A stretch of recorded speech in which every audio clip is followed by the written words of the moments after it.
Le faucheur est connu comme l'être qui guide les âmes des défunts. Le dieu de la mort avait décrété que tout faucheur qui parviendrait à guider 10 000 âmes serait récompensé par un vœu unique.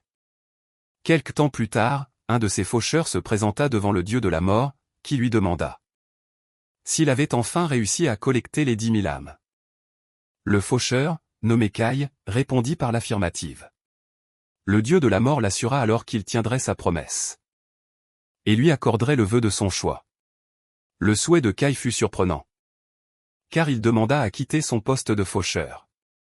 Le dieu de la mort fut déconcerté par cette requête, lui expliquant qu'abandonner son rôle de faucheur signifiait que sa raison d'être disparaîtrait, et que son destin serait l'annihilation totale. Mais Caï, qui avait atteint un niveau d'épuisement insoutenable, répondit que ce destin lui convenait parfaitement. Face à sa demande, le dieu de la mort accepta de l'exaucer. Et à cet instant, l'existence de Caï était censée s'évanouir complètement. Mais contre toute attente, il se retrouva à ouvrir les yeux de nouveau. Il était allongé sur un lit, tandis qu'un homme et une femme l'appelaient avec empressement jeune maître Sian, exprimant leur joie qu'il ait enfin repris connaissance. Une femme se dépêcha d'aller informer le comte, tandis que l'homme tentait de vérifier son état et de lui demander s'il ressentait la moindre gêne. Caï regarda le corps de Sian, avec ses cheveux blancs et ses yeux violets. Perplexe, se demandant pourquoi il était revenu à la vie après avoir souhaité l'annihilation. Pour comprendre ce qui se passe, la scène nous ramène 17 ans en arrière. Dans une forêt sombre, la nuit, où deux hommes armés avaient réussi à retrouver une esclave en fuite et son enfant. Les hommes s'adressèrent brutalement à la mère, affirmant qu'elle se trompait si elle pensait pouvoir leur échapper. La mère, en larmes, les supplia.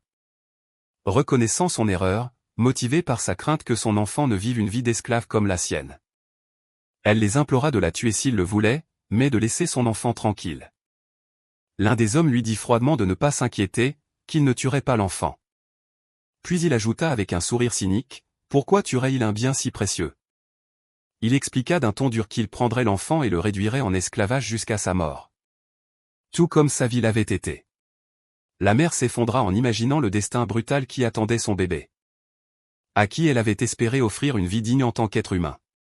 Au plus profond de son désespoir, elle s'interrogea sur la raison de leur vie misérable et éleva la voix en une prière, implorant n'importe quelle puissance, que ce soit un dieu, un ange, ou même un démon, d'intervenir et de sauver son enfant. À cet instant, un homme mystérieux à l'apparence majestueuse surgit, appelant la mère par son nom, Miru. Les deux soldats furent surpris par son apparition et lui demandèrent qui il était, et qui l'envoyait. L'homme les ignora et leur dit poliment qu'il n'avait pas beaucoup de temps, et qu'il parlerait d'abord avec la femme, avant de répondre à leurs questions. Les soldats sentirent un frisson glacial parcourir leur échine, comme s'ils étaient sur le point de mourir. L'homme mystérieux passa d'un pas assuré devant les soldats terrifiés et se posta devant Miro, qui était agenouillé au sol, serrant son enfant dans ses bras. Il lui proposa un marché, lui promettant d'exaucer un de ses vœux. Et en retour, elle devait lui donner une chose qu'il désirait. Il lui révéla alors sa requête, lui demandant de lui donner son âme. Alors que Miro serrait son enfant, elle murmura son dernier vœu à l'homme mystérieux qui se tenait devant elle. Après l'avoir écouté, l'homme, entouré d'une aura céleste, déclara qu'il comprenait son désir, et que le contrat entre eux était scellé. À cet instant, un sourire de contentement apparut sur le visage de la mère, alors qu'elle serrait son bébé dans ses bras, avant de tomber sans vie sur le sol pendant que l'homme prenait l'enfant dans ses bras. Quand les soldats virent la scène, ils hurlèrent sur l'homme, exigeant de savoir ce qu'il faisait, insistant sur le fait que l'enfant était leur propriété et lui ordonnant de le laisser et de partir sur le champ. Mais l'homme, tenant maintenant l'enfant, s'excusa calmement et leur dit qu'il ne pouvait plus le leur remettre. Les soldats devinrent furieux et décidèrent qu'il n'y avait pas d'autre choix que de le tuer pour s'être mêlé de leurs affaires, et ils se précipitèrent sur lui pour l'attaquer. Mais avant qu'ils ne puissent l'atteindre, ils se figèrent soudainement sur place, découvrant avec horreur qu'ils étaient incapables de bouger. L'homme énonça alors calmement la deuxième règle des faucheurs, qui stipule que quiconque interfère avec son travail, il a le droit de le tuer. Les soldats paniquèrent alors que leurs corps se mirent à bouger contre leur volonté, et ils hurlèrent, le suppliant d'arrêter. Par une force invisible, ils furent contraints de pointer leurs épées l'un vers l'autre, Et en quelques instants, ils s'infligèrent des coups mortels l'un à l'autre tout en hurlant pour qu'il arrête. Après la chute des soldats, l'homme se tenait là, l'enfant dans les bras, regardant le corps sans vie de Miro. Une faible lumière émana de son corps, qui était son âme, et s'éleva vers le ciel. Tandis que l'homme nous disait que c'était la 9999e âme qu'il avait collectée. Il regarda le bébé, qui tendait sa petite main vers son visage, et murmura pour lui-même qu'il avait accepté un vœu bien encombrant. Puis il s'éloigna, réalisant qu'il ne lui restait plus beaucoup de temps. 16 ans plus tard, une jeune fille aux cheveux roux appela quelqu'un, Opa, et demanda s'il était à la maison, et une voix de l'intérieur répondit que oui. La jeune fille, nommée Josette, entra, portant un panier et ses plaintes que Kai ne l'avait pas salué chaleureusement. Kai a répondu d'un ton glacial, en lui demandant s'il avait l'air d'un vieil homme sourd, l'assurant qu'il pouvait l'entendre même si elle l'appelait tout bas. Il a ensuite ajouté qu'il était illogique de l'accueillir chaleureusement à chaque fois, surtout qu'elle venait le voir plusieurs fois par jour.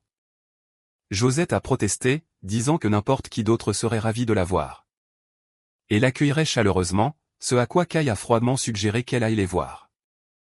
Alors Josette, décontenancée, lui a dit que ce n'était pas ce qu'elle voulait dire, finissant par admettre qu'elle souhaitait simplement que Kai lui montre plus d'affection. Pendant ce temps, Kai était occupé à sculpter une statue en bois, ignorant ses paroles. Josette s'est jetée sur le canapé. Mais Kai l'a immédiatement grondé, lui ordonnant de ne pas s'allonger avant de s'être lavé les mains et les pieds. Ce qui l'a poussé à se plaindre qu'il était une personne très stricte. Il lui a alors demandé la raison de sa visite. Elle lui a dit que sa mère ne se sentait pas bien et que son bras gauche la faisait souffrir depuis la veille au soir.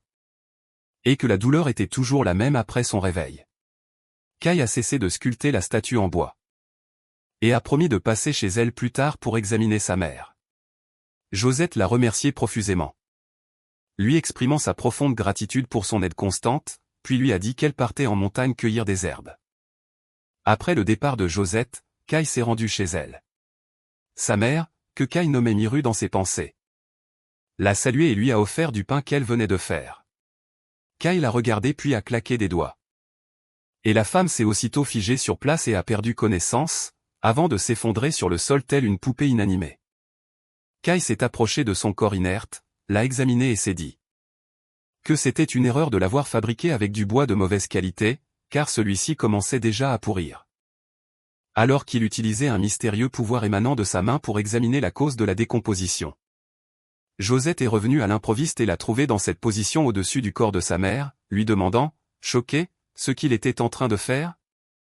Kai s'est dit qu'il avait fait une erreur, tant il était concentré sur le processus de réparation, qu'il ne l'avait pas entendu arriver. Josette a supposé qu'il était venu soigner sa mère comme il l'avait promis. Kai a confirmé que c'était bien elle qui lui avait demandé de venir. Josette a été surprise par la rapidité avec laquelle il était arrivé. Et remarqua que sa mère n'était pas là, puis elle s'interrogea sur la grande poupée qui gisait par terre, soulignant sa ressemblance frappante avec sa mère. Les fils effroyables de la vérité commencèrent alors à s'assembler dans l'esprit de Josette. Elle a fait le lien entre la poupée et la douleur au bras gauche dont sa mère s'était plainte. Elle s'est rappelé ce qu'elle lui avait dit plus tôt au sujet de sa mère et a demandé avec hésitation à Kai si cette poupée était bien sa mère. Devant son silence, son effroi grandit. Elle insista avec sa question, mais il restait muet. Et elle le supplia de ne pas lui dire que ce bout de bois était la cause de la souffrance de sa mère. Le silence de Kai confirma ses soupçons, et elle demanda, paniquée, si sa mère n'était qu'une poupée. Elle réalisa l'effroyable vérité, ce qu'elle croyait être un traitement n'était en fait que le remplacement de pièces sur une poupée. Puis son choc s'étendit à tout le village. Se demandant si Kai avait soigné tout le monde de la même façon, elle recula en le suppliant de nier tout ça. Kai décida qu'il ne pouvait plus lui cacher la vérité et qu'il devait être honnête avec elle. Surtout qu'elle était désormais assez mûre pour comprendre que ce qu'il avait fait était logique. Il claqua de nouveau des doigts, lui révélant une scène d'horreur, qui révélait la vérité sur tous les villageois. Josette lui demanda, sous le choc, s'ils étaient tous des poupées. Kai lui confirma que c'était exactement ce qu'elle voyait, et que la personne qu'elle considérait comme sa mère. Et tous les habitants de ce village n'étaient que des poupées qu'il avait créées.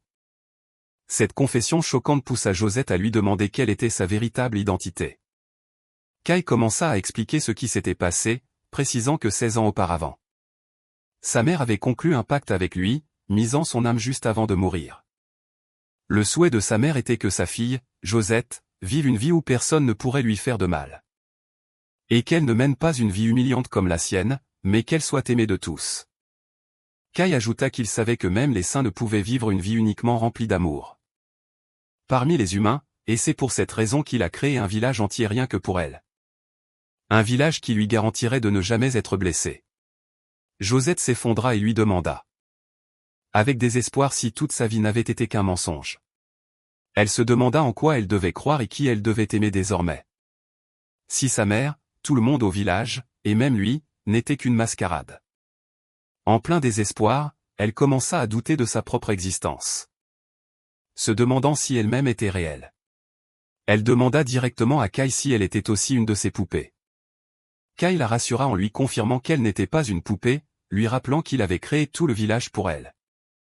Mais Josette ne pouvait plus le croire.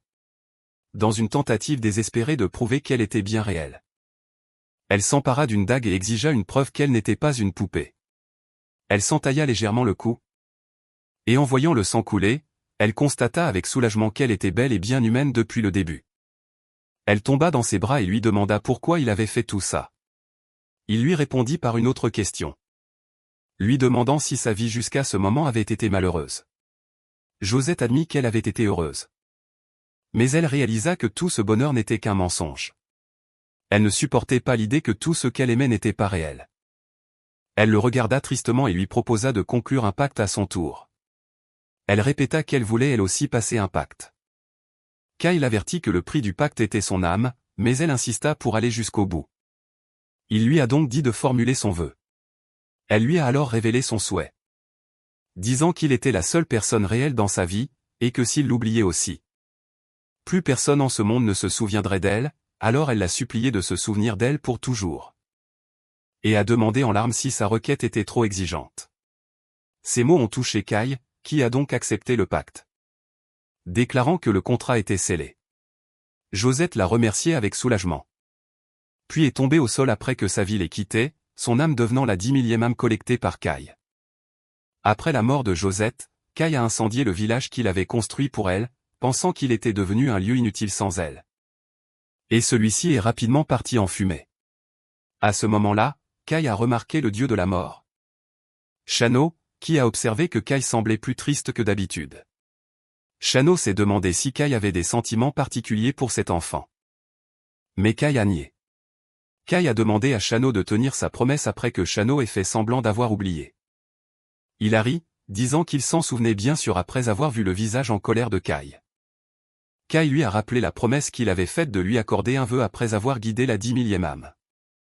Shano a expliqué qu'il en avait fait une règle générale pour améliorer l'efficacité des autres faucheurs. Puis a accepté d'exaucer le vœu de Kai et lui a demandé de le formuler. Le vœu de Kai était de quitter son travail. Il a répété sa demande une nouvelle fois. Shano a été surpris. Et lui a rappelé qu'abandonner son rôle de faucheur signifiait son anéantissement, mais Kai a répondu qu'il avait déjà affronté la mort 10 000 fois. Et quand Shano lui a demandé s'il était fatigué, Kai a confirmé. Il est révélé ici que Kai était un faucheur unique. Quand une âme humaine est choisie pour devenir un faucheur, elle perd tous ses souvenirs et se transforme en faucheur. Mais Kai a conservé tous ses souvenirs. C'est cette différence qui l'a conduit à adopter l'approche des pactes dans son travail. Au lieu de forcer les âmes à le suivre ou de les laisser périr, il leur accordait leur dernier vœu pour les guider pacifiquement, permettant même aux âmes mortes injustement d'accepter leur sort. Mais ses sentiments humains l'épuisaient et le blessaient constamment, le fatiguant plus vite que les autres. De retour au présent, Shano a demandé à Kai une dernière fois s'il voulait reconsidérer sa décision. Mais Kai a insisté sur son vœu. Shano a accepté de le lui accorder, et Kai l'a remercié. Shano l'a averti de ne pas le regretter plus tard, puis lui a dit adieu avec ces mots énigmatiques. On se reverra. Kai était perplexe face à ces mots, croyant qu'il ne le reverrait plus jamais après sa disparition. Mais au lieu de l'anéantissement, il a senti une lourdeur dans son corps. Et s'est retrouvé à entendre des voix autour de lui. Des médecins discutaient de l'état d'un patient, disant que sa simple respiration était un miracle. Puis soudain, l'un d'eux a remarqué que le patient nommé Sian avait bougé. Des voix se sont élevées dans la pièce. Et quelqu'un annonça que le jeune maître avait ouvert les yeux. Kai se réveilla dans le corps d'un jeune noble. Confus et s'interrogeant sur son identité en regardant les gens rassemblés autour de son lit. Alors que le médecin assurait à l'entourage de Xian que sa vie n'était pas en danger. Malgré ses blessures, un homme en colère aux cheveux blancs l'agressa et le saisit par ses vêtements. Le traitant de fils pathétique et lui demandant comment il avait pu faire ça sans penser à leurs sentiments. Un autre jeune homme tenta de l'arrêter, disant à son père que Xian était encore malade. Tandis que le père se demandait si son fils pensait un tant soit peu à eux. Kai, maintenant dans le corps de Xian, interrompit l'éclat de l'homme pour lui demander qui il était. Tout le monde fut choqué par sa question. Alors Kai répéta sa question sur l'identité de l'homme et pourquoi il s'en était soudainement pris à lui. Après cet incident, le médecin conclut que Xian avait perdu la mémoire à cause d'un violent coup à la tête. Quand le père de Xian, le comte Shuraton, demanda s'il existait un remède, le médecin répondit qu'il n'y avait pas de solution. À part attendre que sa mémoire revienne naturellement. Son frère aîné Lucien demanda alors s'il y avait d'autres problèmes, et le médecin le rassura en disant que l'état physique de Xian était étonnamment bon et qu'il n'y avait aucune blessure mortelle. Kai réalisa à ce moment-là qu'il était entré dans le corps de cette personne nommée Xian et en conclut que le responsable de tout cela était le dieu de la mort, Shano. Quand son frère Lucien s'approcha de lui pour lui demander comment il allait, Kai répondit froidement, lui disant de quitter la pièce et d'arrêter de poser des questions inutiles. Il demanda également à son père et au médecin de partir, prétextant que leur voix forte lui donnait mal à la tête. Et exigeant que tout le monde sorte. Face à ce comportement étrange, tout le monde décida de le laisser se reposer et quitta la pièce. Dès qu'il fut seul, Kai appela Shano, qui apparut instantanément devant lui. Shano demanda joyeusement s'il le cherchait. Kai, en colère, le confronta, lui demandant ce que tout cela signifiait. Ce à quoi Shano répondit froidement qu'il avait exaucé son vœu. Shano expliqua que le vœu de Kai était de mettre fin à sa vie de faucheur. Ce qui était exactement ce qu'il avait fait. Cette interprétation tordit Kai tellement en colère qu'il lui demanda s'il pouvait le frapper. Kai demanda ensuite ce qu'il était advenu du propriétaire originel du corps. Et Shano lui dit qu'il était mort. Shano expliqua que le garçon était destiné à mourir dans un accident. Et au moment où son âme a quitté son corps, il a inséré l'âme de Kai à sa place. Décrivant le timing comme étant parfait. Kai ne comprenait pas pourquoi on le forçait à vivre dans un corps humain. Alors Shano révéla son véritable motif avec un large sourire, disant que ce ne serait pas amusant si l'existence de Kai disparaissait tout simplement. Et quand Kai demanda s'il avait fait tout ça juste pour s'amuser, Shano répondit que oui. Avant de disparaître, Shano a souhaité bonne chance à Kai pour sa nouvelle vie amusante, laissant Kai lui crier dessus, essayant de l'empêcher de partir. Après que Shano ait laissé Kai se noyer dans sa colère, il a décidé de ne pas apparaître devant lui pendant un certain temps jusqu'à ce qu'il se calme. Après que plusieurs jours se soient écoulés, Kai était toujours en colère parce que Shano n'apparaissait pas, même quand il l'appelait. Il a donc décidé de couper complètement les ponts avec lui et de suivre sa propre voie. Durant son séjour au manoir, Kai a remarqué quelque chose qui a attiré son attention, c'est que tous les serviteurs tremblaient de peur. Et évitaient de le regarder chaque fois qu'ils le voyaient. Cela l'a amené à conclure que le propriétaire originel du corps, Xian, devait être une personne détestable et violente. Un jour, il a vu une jeune servante. La même fille qui lui apportait ses repas, trébucher en portant un seau d'eau et tomber par terre. La jeune fille, nommée Paige, a été submergée par une terreur intense et a commencé à s'excuser de manière hystérique. Comme si elle s'attendait à une punition terrible. Kai s'est approché d'elle. Et lui a demandé pourquoi elle avait une expression si craintive sur son visage, ce qui a fait hurler la jeune fille de pure terreur. On découvre grâce à un flashback que Xian, le deuxième fils du comte, était connu pour sa beauté angélique dans sa jeunesse, mais sa véritable nature n'a pas tardé à se manifester. Les archives ont révélé sa cruauté, il avait brûlé les yeux d'une servante. Juste parce qu'elle avait osé lui sourire alors qu'il n'avait que 11 ans. Depuis lors, de nombreux serviteurs qui travaillaient pour lui ont subi des blessures, des défigurations et des coups qui ont failli les tuer. Et il était courant qu'il soit renvoyé dans un état pitoyable à cause de cette cruauté. Tout le monde le surnommait le petit démon de la maison du comte. De retour au présent, Paige imaginait les pires scénarios. Croyant qu'il lui couperait les mains ou les jambes, mais Kai lui a demandé de lui donner sa main. Malgré sa peur intense, elle lui a tendu sa main tremblante, le suppliant d'avoir pitié alors qu'elle imaginait qu'il allait la couper. Kai l'a surprise en soignant les blessures sur ses mains, puis il lui a dit que ce n'était que des premiers soins. Et qu'elle devait traiter la plaie correctement pour éviter de laisser une cicatrice. Les surprises de Kai ne se sont pas arrêtées là. Il a montré quelques filets de la poussière sur ses vêtements et lui a conseillé de se tenir propre. Quand une autre servante a vu ce qui s'était passé, elle s'est précipitée vers Paige pour prendre de ses nouvelles. Tandis que cette dernière s'enfuyait sous le choc. Kai la regardait, pensant qu'elle lui rappelait Josette. À cause de son âge et de sa nature maladroite. Plus tard, les servantes parlaient du changement soudain du jeune maître. La personnalité de Xian, notant qu'il était devenu doux récemment, et elle se demandait s'il avait vu les portes de l'enfer. Et décidé de se repentir. Les servantes ont poursuivi leur conversation, l'une d'elles remarquant sarcastiquement que, vu le tempérament démoniaque de Xian, il est probable que l'enfer lui-même ne l'ait pas supporté et l'ait mis à la porte. Paige, la servante que Kai avait aidée, se précipite pour prendre sa défense. Insistant avec enthousiasme sur le fait que le jeune maître n'a rien de démoniaque, mais que c'est un ange. Elle leur raconte que même lorsqu'elle fait une gaffe, il prend soin d'elle, arrange son apparence et lui donne même parfois de délicieux plats. Elle insiste sur le fait que c'est une personne gentille et merveilleuse et que les anciennes rumeurs à son sujet étaient complètement déformées. Bien que les autres servantes ne crussent pas tout ce qu'elle disait, elles convinrent que Xian était en effet devenu beaucoup plus aimable. Autrement, Paige ne serait pas restée à son service après toutes ces erreurs. Kai écoutait leur conversation à distance, ce qui lui confirma que son ancienne personnalité, Xian, était effectivement maléfique. Il décida de changer d'endroit pour éviter d'être vu par quiconque. Sinon, ce serait un problème. Ensuite, il déambula dans le jardin du manoir, magnifique et bien entretenu. Admirant les sculptures complexes et le soin méticuleux apporté au jardin.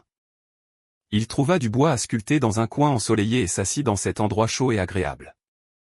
Il commença à sculpter un morceau de bois, se remémorant le souvenir de Josette et son amour pour le printemps. Soudain, un vieux jardinier apparut et s'excusa d'avoir oublié de nettoyer la zone. Mais il se figea sur place en voyant la statue que Kai venait de terminer, qui était une réplique parfaite de Josette. Le jardinier était hypnotisé par la précision et la beauté de la statue, s'interrogeant sur l'identité de l'habile sculpteur qui l'avait réalisée. Kai regarda la statue et se jura de ne jamais oublier Josette dans cette nouvelle vie.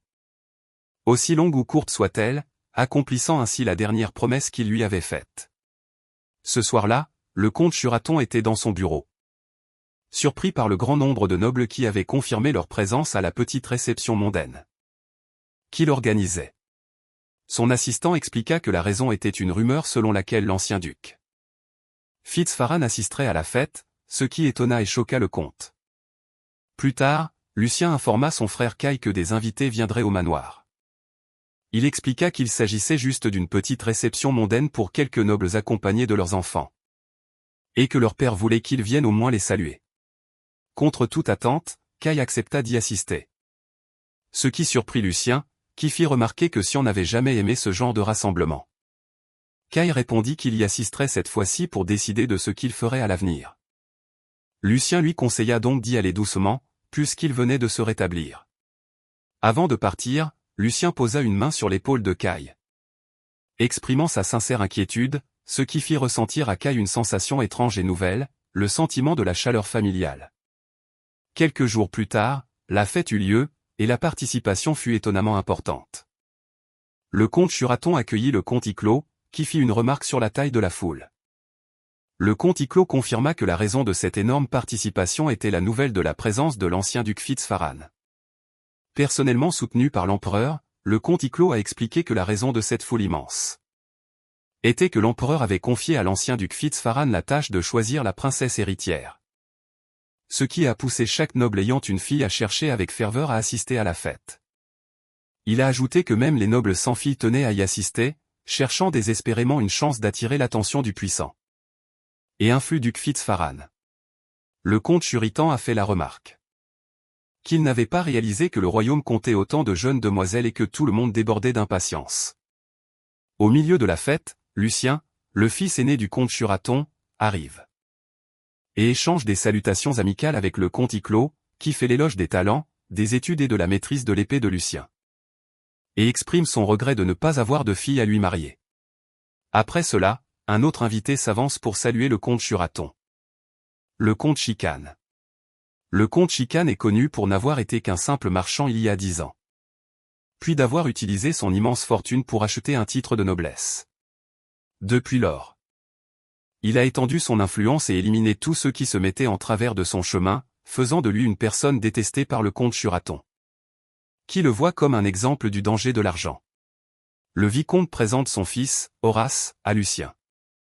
Puis demande au comte Churaton sur un ton sarcastique pourquoi il ne voit pas son second fils, Cian, à la fête. Le comte réalisa que le vicomte était au courant de l'incident de Cian et s'en servait pour le contrarier, alors Lucien répondit que Cian arriverait bientôt, tout en se demandant intérieurement pourquoi il était en retard. Pendant ce temps, Caille, dans le corps de Cian, était complètement perdu dans l'enceinte du manoir. Il avait presque oublié un trait étrange qui faisait partie de lui depuis longtemps. Il avait un très mauvais sens de l'orientation. Après avoir tourné 10 fois autour du manoir sans trouver la salle de bal, et sans apercevoir un seul domestique pour le guider, il décida d'abandonner, pensant que son absence ne serait pas la fin du monde. Caille s'assit sur les marches extérieures et regarda le coucher de soleil. Un spectacle que Josette aimait tant et qu'elle insistait pour regarder avec lui chaque soir. Il regarda le ciel et se souvint de la promesse qu'il lui avait faite, qu'il se souviendrait toujours d'elle rien qu'en regardant le ciel. À ce moment-là, un homme âgé s'approcha de lui et lui demanda ce qu'il faisait seul à cet endroit. Caille répondit sèchement, se demandant si l'homme était sénile pour poser une question dont il connaissait déjà la réponse. Car il était évident qu'il regardait le coucher de soleil. L'homme fut impressionné par l'esprit vif et la langue acérée de Caille, et admit s'être approché par curiosité, car le regard de Caille sur le coucher de soleil semblait incroyablement profond. Plus profond que celui d'un vieil homme ayant vécu des décennies, ce qui était étrange pour un jeune homme au milieu de l'adolescence. L'homme reformula sa question, demandant pourquoi un jeune homme était assis seul, l'air chagrin. Ce à quoi Caille répondit franchement, « Je me suis perdu ». L'homme supposa que Caille était l'un des invités. Mais Caille nia et choqua l'homme en révélant son identité, disant « J'habite ici. Je suis le deuxième fils ». Le vieil homme fut surpris que Caille, le fils du comte Churaton, se soit égaré dans sa propre maison. Caille répondit nonchalamment, disant qu'aucune loi ne l'interdisait. L'homme sourit et accepta son étrange logique. Puis lui proposa de le guider jusqu'à la salle de banquet, admettant qu'il connaissait mieux le chemin que lui. Alors, Caille le remercia et le suivit. Tandis qu'il marchait, l'homme demanda son nom à Caille, et il répondit « Cian ». L'homme se présenta alors comme étant Fitzfarhan, un nom qui fit se demander à Caille avec agacement s'il devait le retenir. Le duc Fitzfarhan remarqua l'agacement de Caille et le traita d'impoli, mais ajouta que son impolitesse était quelque peu rafraîchissante. Et insista pour qu'il retienne son nom car il ne regretterait pas de le connaître. Pendant ce temps, dans la salle de banquet, le comte Churaton était inquiet. Car le seigneur Fitzfarhan s'était égaré quelque part tout seul. Lucien proposa d'aller le chercher. D'autant plus que Cian n'était pas encore arrivé, mais avant qu'il ait pu partir, son père lui fit remarquer qu'il les voyait là-bas, au moment où Cian entrait dans la salle. Caille sentit qu'il s'était fourré dans une situation ennuyeuse. Le comte, choqué, demanda à son fils comment il était arrivé ici avec le seigneur Fitzfarhan. Caille rejeta froidement la faute sur le duc, disant que toute cette agitation était arrivée à cause de sa voix forte. Le comte souhaita la bienvenue au seigneur Fitzfarhan, qui s'excusa pour son retard. Le comte dit que beaucoup l'attendaient avec impatience. Le duc expliqua qu'il était en retard parce qu'il guidait un petit chiot égaré. Caille réalisa que le duc parlait de lui et protesta, disant que le duc était déjà en retard pour le banquet quand il l'a trouvé, et qu'il ne pouvait donc pas l'utiliser comme excuse. Cette réponse mit le comte en colère, qui gronda son fils pour avoir parlé si grossièrement au seigneur Fitzfarhan et présenta ses plus plates excuses au duc, admettant qu'il avait échoué à bien élever son fils. Mais le duc rit et dit que cela ne le dérangeait pas du tout. En fait, il s'amusait pour la première fois depuis un moment, grâce à ce garçon qui avait rendu son trajet jusqu'à la salle. Tout sauf ennuyeux. Cette réponse laissa le comte et Lucien perplexes. Lucien s'avança et se présenta officiellement au duc Fitzfarhan, qui se mit à observer les deux frères. Le duc se souvint des fameuses rumeurs sur les fils du comte. L'un était talentueux, et l'autre était un petit démon qui n'attirait que des ennuis. Mais il constata que le fauteur de troubles qu'il avait rencontré aujourd'hui ne ressemblait en rien aux rumeurs. Le duc réalisa que, même s'il ne pouvait pas juger une personne sur une brève rencontre, sa longue expérience lui permettait de lire le caractère des hommes à travers leurs paroles, leurs actions et leurs regards. Il en conclut que ce garçon, Xian, possédait un pouvoir immense et inhabituel. À tel point que lui-même ne pouvait en mesurer l'étendue. Le duc se tourna vers son ami. Le comte et la félicitait, disant qu'il avait exceptionnellement bien élevé son fils. Le comte fut surpris par cet éloge. Il était habitué à entendre des louanges pour Lucien. Mais les éloges pour Xian étaient chose rare. Après cela, le duc demanda au comte de lui accorder un peu de temps pour discuter d'une affaire en privé. Alors que le duc Fitzfarhan s'apprêtait à parler avec le comte, le vicomte Chicane l'interrompit, essayant de se présenter. Le duc l'ignora froidement, disant qu'il n'avait jamais entendu ce nom auparavant. Et doutait qu'une famille noble le porte. Ce mépris mit le vicomte en colère, qui fit remarquer que le duc était peut-être déconnecté des affaires courantes, en raison de son éloignement de la politique. Le duc acquiesça, ajoutant avec sarcasme que plus il vieillissait, moins il voulait s'impliquer en politique à cause de l'abondance d'imbéciles arrogants. Une référence claire au vicomte. Face à cette insulte, Horace, le fils du vicomte, intervint et accusa le duc d'être grossier, ce que le duc mit en doute et qu'Horace confirma. Le duc devint furieux de l'audace d'un fils de vicomte qui osait le réprimander. Et à ce moment-là, il libéra une petite fraction de son aura de maître épéiste, figeant de peur tout le monde dans la salle. Lucien, malgré ses années d'entraînement, ressentit une pression immense qu'il pouvait à peine supporter et réalisa qu'il était un maître épéiste. Et qu'il devait intervenir avant que quelqu'un ne s'effondre. Mais avant que Lucien ne puisse bouger, Kai, dans le corps de Xian, se plaça devant lui. Kai n'était pas venu pour combattre le duc, mais fit calmement remarquer qu'il y avait de l'herbe et des cheveux sur ses vêtements, lui conseillant que s'il voulait sermonner les autres sur l'étiquette, il ferait mieux d'être présentable d'abord. Il commença alors à épousseter ses vêtements, se demandant sarcastiquement comment le duc pouvait être si sale, alors que c'était lui qui s'était assis dans l'herbe. Le duc répondit qu'une perfection excessive n'est pas une bonne chose, et que les petits défauts mettent les gens à l'aise, ce à quoi Kai rétorqua, demandant s'il ne confondait pas la saleté avec la convivialité. Cette situation mit Horace en colère, qui traita Kai de scélérat pendant que le duc demandait à Kai s'il avait l'intention de le frapper. Kai répondit froidement que cela ne le dérangerait pas, mais que le duc devrait d'abord se laver les mains. Devant cette scène, le comte était terrifié par le comportement de son fils, tandis que le vicomte Chicane força son fils Horace à s'incliner et à partir. Après leur départ, le duc commenta qu'Horace regardait Kai avec un air meurtrier, ce à quoi Kai répondit sarcastiquement que la vue du duc devait baisser. Cette situation laissa le comte et Lucien en état de choc. Le comte faisant remarquer que Xian semblait complètement différent. Après cela, le duc retrouva son sérieux et a demandé au comte un endroit calme pour parler, alors qu'il s'éloignait. Lucien a interpellé son frère et lui a demandé avec inquiétude s'il allait bien après avoir été exposé à l'aura du maître d'épée. Kai l'a rassuré en lui disant qu'il allait bien pour le moment. Cette simple réponse a profondément ému Lucien, qui, transporté de joie, s'est dit à quel point son frère était gentil et comment il lui avait parlé normalement, sans haine ni dédain pour la première fois depuis longtemps. Se souvenant que son petit frère était son bien le plus précieux, le dernier cadeau que sa mère lui avait laissé. Lucien a réfléchi à leur relation. Il s'est souvenu à quel point il avait souhaité qu'ils soient proches depuis l'enfance. Mais le complexe d'infériorité que Xian ressentait envers lui a rendu sa personnalité de plus en plus tordue au fil du temps. Alors que la haine grandissait dans les yeux de Xian chaque fois qu'il le regardait, Lucien n'a eu d'autre choix que de renoncer à se rapprocher. Lucien était fou de joie de pouvoir enfin être aux côtés de son frère dans une atmosphère détendue.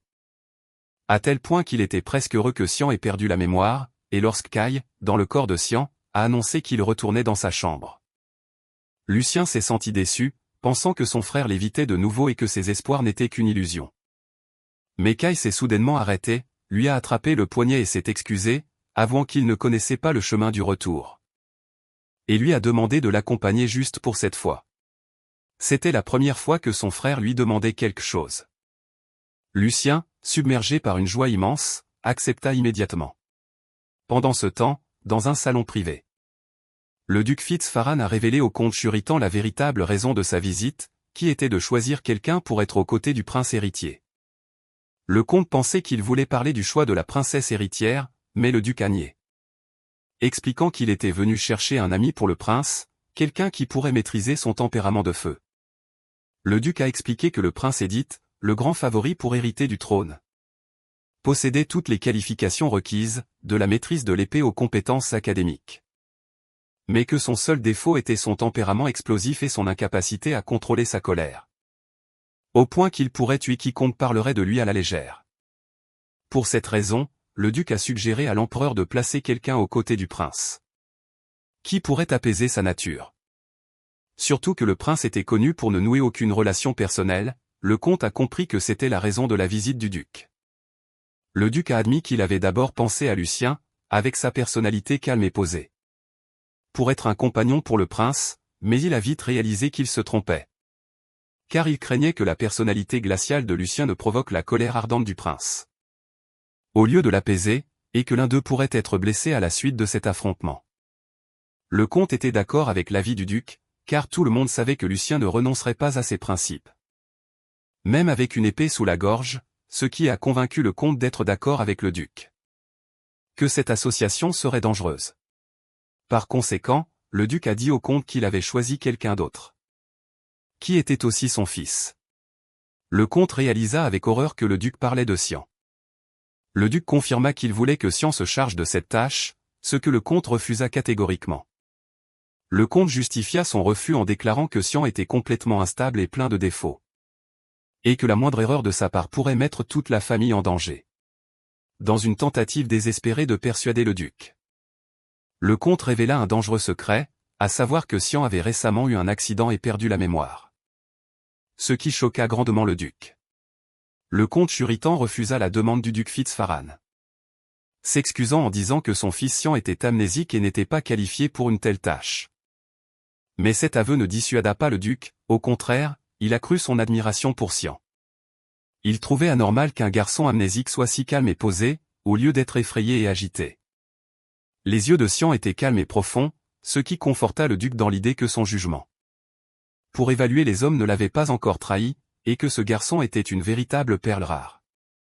Le duc dit au comte qu'il ne voyait aucun problème à cette perte de mémoire, et qu'il pensait même avoir fait un excellent choix. Il lui demanda d'y réfléchir, avouant que le garçon lui plaisait beaucoup. Plus tard, le comte retrouva ses deux fils, Lucien et Caille, et leur expliqua que le duc était venu trouver un ami convenable pour le prince Édith. Caille ricana intérieurement, à l'idée qu'un prince ait besoin qu'on lui trouve un ami, tandis que Lucien demandait à son père pourquoi il lui disait cela. Le comte révéla que le duc voulait que Sian se charge de cette mission. Caille et Lucien furent tous les deux choqués. Caille pensa que le duc était devenu sénile, tandis que Lucien rejeta catégoriquement l'idée. Le comte tenta de persuader Lucien que c'était pour le bien de la famille. Mais Lucien protesta, refusant et lui rappelant que le prince Édith était connu pour son tempérament de feu et son intolérance à la moindre erreur. Et il se demanda comment un garçon amnésique pouvait être envoyé auprès d'une telle personne. Le comte admit qu'il avait d'abord hésité, mais qu'il avait changé d'avis après mûre réflexion, pensant que le duc devait avoir ses raisons de choisir Sian. Lucien proposa d'y aller à la place de son frère, mais son père refusa. Au milieu de leur dispute, Caille les interrompit soudainement, annonçant qu'il était d'accord pour y aller. Son père, choqué, lui demanda s'il était sérieux. Caille justifia sa décision en disant que la mission ne semblait pas difficile, puisqu'il suffisait de rendre visite au prince de temps en temps pour discuter avec lui. Lucien et son père tentèrent de le mettre en garde contre le danger et que la moindre erreur pourrait lui coûter la vie. Mais Caille a insisté sur sa position, il a dit que puisqu'il avait été une nuisance pour la famille et surnommé le petit démon, ce serait peut-être une bonne occasion de faire quelque chose d'utile. Il a ensuite quitté la pièce, laissant son père réfléchir à ses paroles et penser que son fils avait peut-être vraiment changé. Quelques jours plus tard, Caille est arrivé au palais impérial. Il a été émerveillé par l'immensité des lieux. Et c'est là qu'il a aperçu le prince Édith, qui s'entraînait au maniement de l'épée. Il a décidé de ne pas le déranger et s'est assis pour attendre à proximité, mais il s'est vite assoupi sous le soleil chaud. Il s'est réveillé au son de la voix du prince, qui commentait avec audace son courage de dormir sur le terrain d'entraînement du prince. Kai lui a demandé qui il était, puis a tenté de partir. Mais le prince l'a arrêté. Le prince a demandé à Kai s'il avait besoin d'un ami. Ce à quoi Kai a répondu qu'il s'en irait et dirait à tout le monde que le prince l'avait mis à la porte. Et qu'il n'avait pas besoin d'un ami comme lui. Cette réponse a mis le prince en colère. Qui a dégainé son épée et l'a placée sur le cou de Kai, l'avertissant qu'il le tuerait s'il lui tournait à nouveau le dos. Sans permission. Kai n'a pas été déstabilisé par la menace, au contraire, il a calmement demandé au prince de lâcher son bras. Car il ne souhaitait pas toucher une main moite. Le prince lui a demandé s'il osait lui donner des ordres. Ce à quoi Kai a répondu que ce n'était qu'une requête, pas un ordre. Le prince fut surpris par le manque de crainte de Kai face à la mort. Et lui a de nouveau demandé qui il était. Kai s'est présenté sous le nom de Xian. Le prince s'est souvenu que la famille Shuratan était réputée pour son intégrité. Et sa bonne réputation. Il a demandé pourquoi Kai était là et s'est fait répondre qu'un vieil homme l'avait envoyé. Le prince a immédiatement compris qu'il faisait allusion au duc Fitzfarhan. Kai a ensuite dit sans détour au prince que le duc lui avait demandé d'être son ami, mais a ajouté qu'il ne semblait pas que le prince ait besoin d'un ami, donc il allait partir. Le prince l'a de nouveau arrêté, lui rappelant sa précédente menace. Kai a calmement demandé s'il avait l'intention de le tuer. Le prince a remarqué que Kai traitait l'idée de la mort avec légèreté. Le prince a décidé qu'il n'avait pas besoin d'un ami, mais qu'il était déplacé de renvoyer une personne envoyée par le duc Fitzfarhan, alors. Il a dit à Kai de le suivre. Le prince a emmené Kai à la bibliothèque. Kai n'a montré aucune objection face au livre et a même considéré l'endroit comme étant confortable. Puisqu'il n'était de toute façon pas en visite officielle. Le prince a été surpris lorsque Kai s'est assis loin de lui. Et a commencé à lire un livre. En réalité, il observait Kai. S'attendant à ce que, comme les autres fils de nobles, il essaie de le flatter pour gagner ses faveurs. Et que ce mépris n'était qu'une stratégie pour attirer son attention. Mais 3 heures passèrent, et Kai ne leva pas les yeux de son livre. Comme s'il avait complètement oublié l'existence du prince. Le prince s'est senti profondément insulté. C'était la première fois que quelqu'un le traitait avec une telle désinvolture. Il décida de voir combien de temps Kai pourrait continuer à rester assis en silence. Commençant un duel de volonté silencieux entre eux. Après un certain temps, le prince tendit le pied. Faisant trébucher un serviteur qui portait le thé, qui manqua de tomber, mais avant qu'il ne puisse toucher le sol. Kai utilisa un pouvoir mystérieux et invisible pour le stopper et rétablir son équilibre sans que personne ne s'en aperçoive. Le prince était choqué par ce qu'il venait de voir et ne comprenait pas comment le serviteur avait soudainement retrouvé l'équilibre. Kai conseilla au serviteur, sans lever les yeux de son livre, de toujours faire attention où il mettait les pieds. Pendant ce temps, le prince se demanda si c'était l'œuvre de Kai, mais il écarta rapidement cette idée. Après avoir bu son thé, Kai annonça qu'il partait et qu'il reviendrait le lendemain.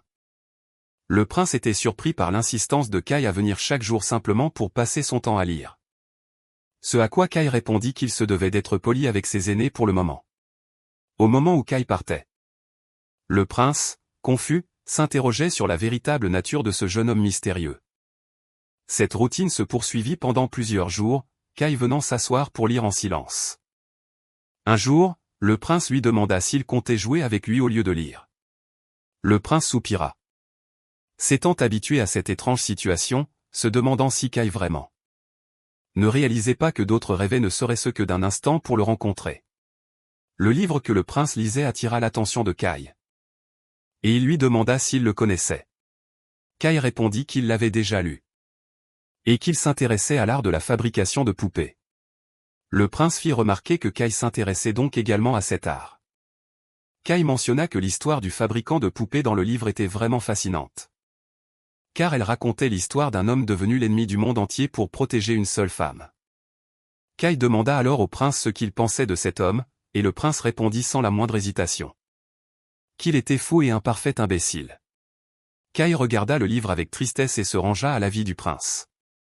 Leur conversation fut interrompue par l'arrivée d'une jeune fille aux cheveux vert clair. qui s'adressa au prince, et dit « Mon frère ». Le prince la salua chaleureusement, et il s'avéra qu'il s'agissait de son unique sœur, la princesse Renée. La princesse déclara être venue simplement parce qu'elle avait envie de le voir. Puis elle remarqua Kai et lui demanda qui il était. Kai se présenta comme étant Xian, fils du comte Shuraton. La princesse Renée s'approcha de Kai, lui toucha le visage et fit remarquer qu'il était encore plus beau que les femmes. On raconte que la princesse Renée était très aimée de l'empereur et du prince Édith, et grâce à ce soutien de poids, elle était connue pour agir de manière imprudente et sans crainte. Bien que Kai ne sût rien de tout cela, dès cette brève rencontre, il fut certain d'une chose la concernant. Après avoir rencontré la princesse Renée, Kai en a conclu pour lui-même que elle était le genre de personne dont on se lasse. Il lui a alors fait une légère révérence et s'est tourné pour partir, l'ignorant complètement. La princesse fut choquée par ce mépris, d'autant plus qu'elle venait de lui faire des éloges. Et elle a crié de colère en appelant son frère, le prince Édith. Le prince lui a dit qu'elle devait comprendre. Car c'était la façon dont Xian le traitait, même lui. Cela stupéfia la princesse. Renée expliqua que lorsque son frère est en colère, elle non plus n'arrive pas à le gérer. Et que ce que son frère déteste le plus, c'est d'être ignoré. Cette situation a piqué au vif la curiosité de la princesse Renée. Elle trouvait surprenant que Xian puisse ignorer son frère, le prince, et s'en tirer comme ça. Et elle décida de le garder à l'œil. Plus tard, Xian retourna dans sa chambre au manoir de Shuraton, où il trouva son frère Lucien en compagnie d'un autre jeune homme. Lucien l'accueillit et lui présenta son ami, Cliff. Cliff sourit d'un air sardonique, confirmant que Xian avait bel et bien perdu la mémoire. Et suggéra qu'ils se présentent à nouveau l'un à l'autre.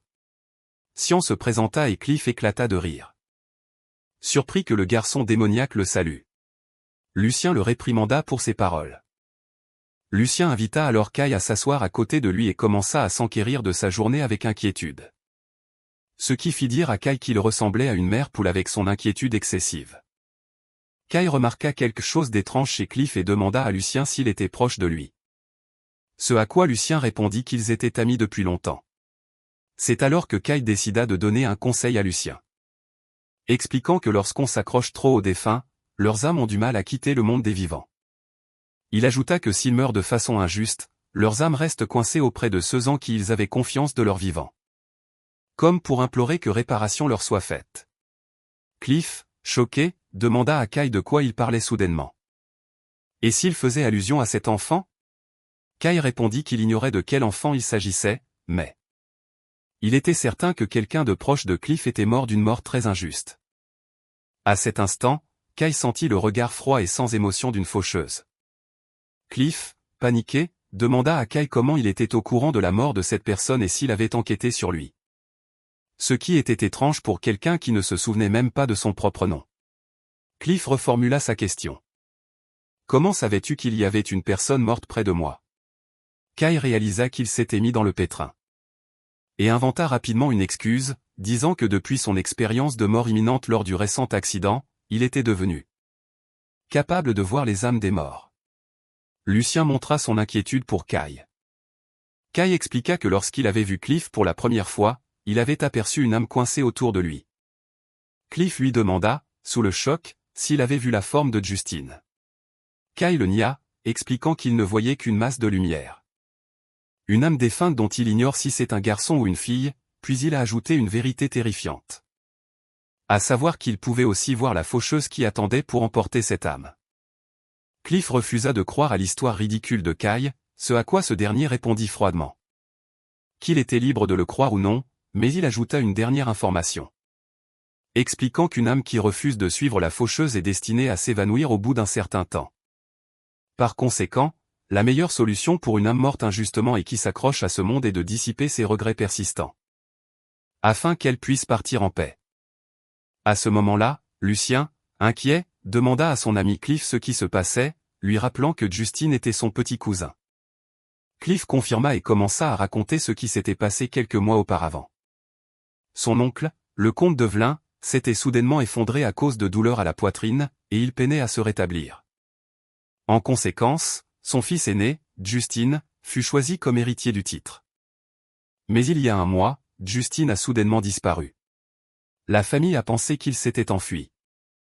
Par peur d'assumer la responsabilité du titre, surtout après la découverte d'une lettre de sa part, dans laquelle il avouait son manque de confiance en sa capacité à diriger la famille.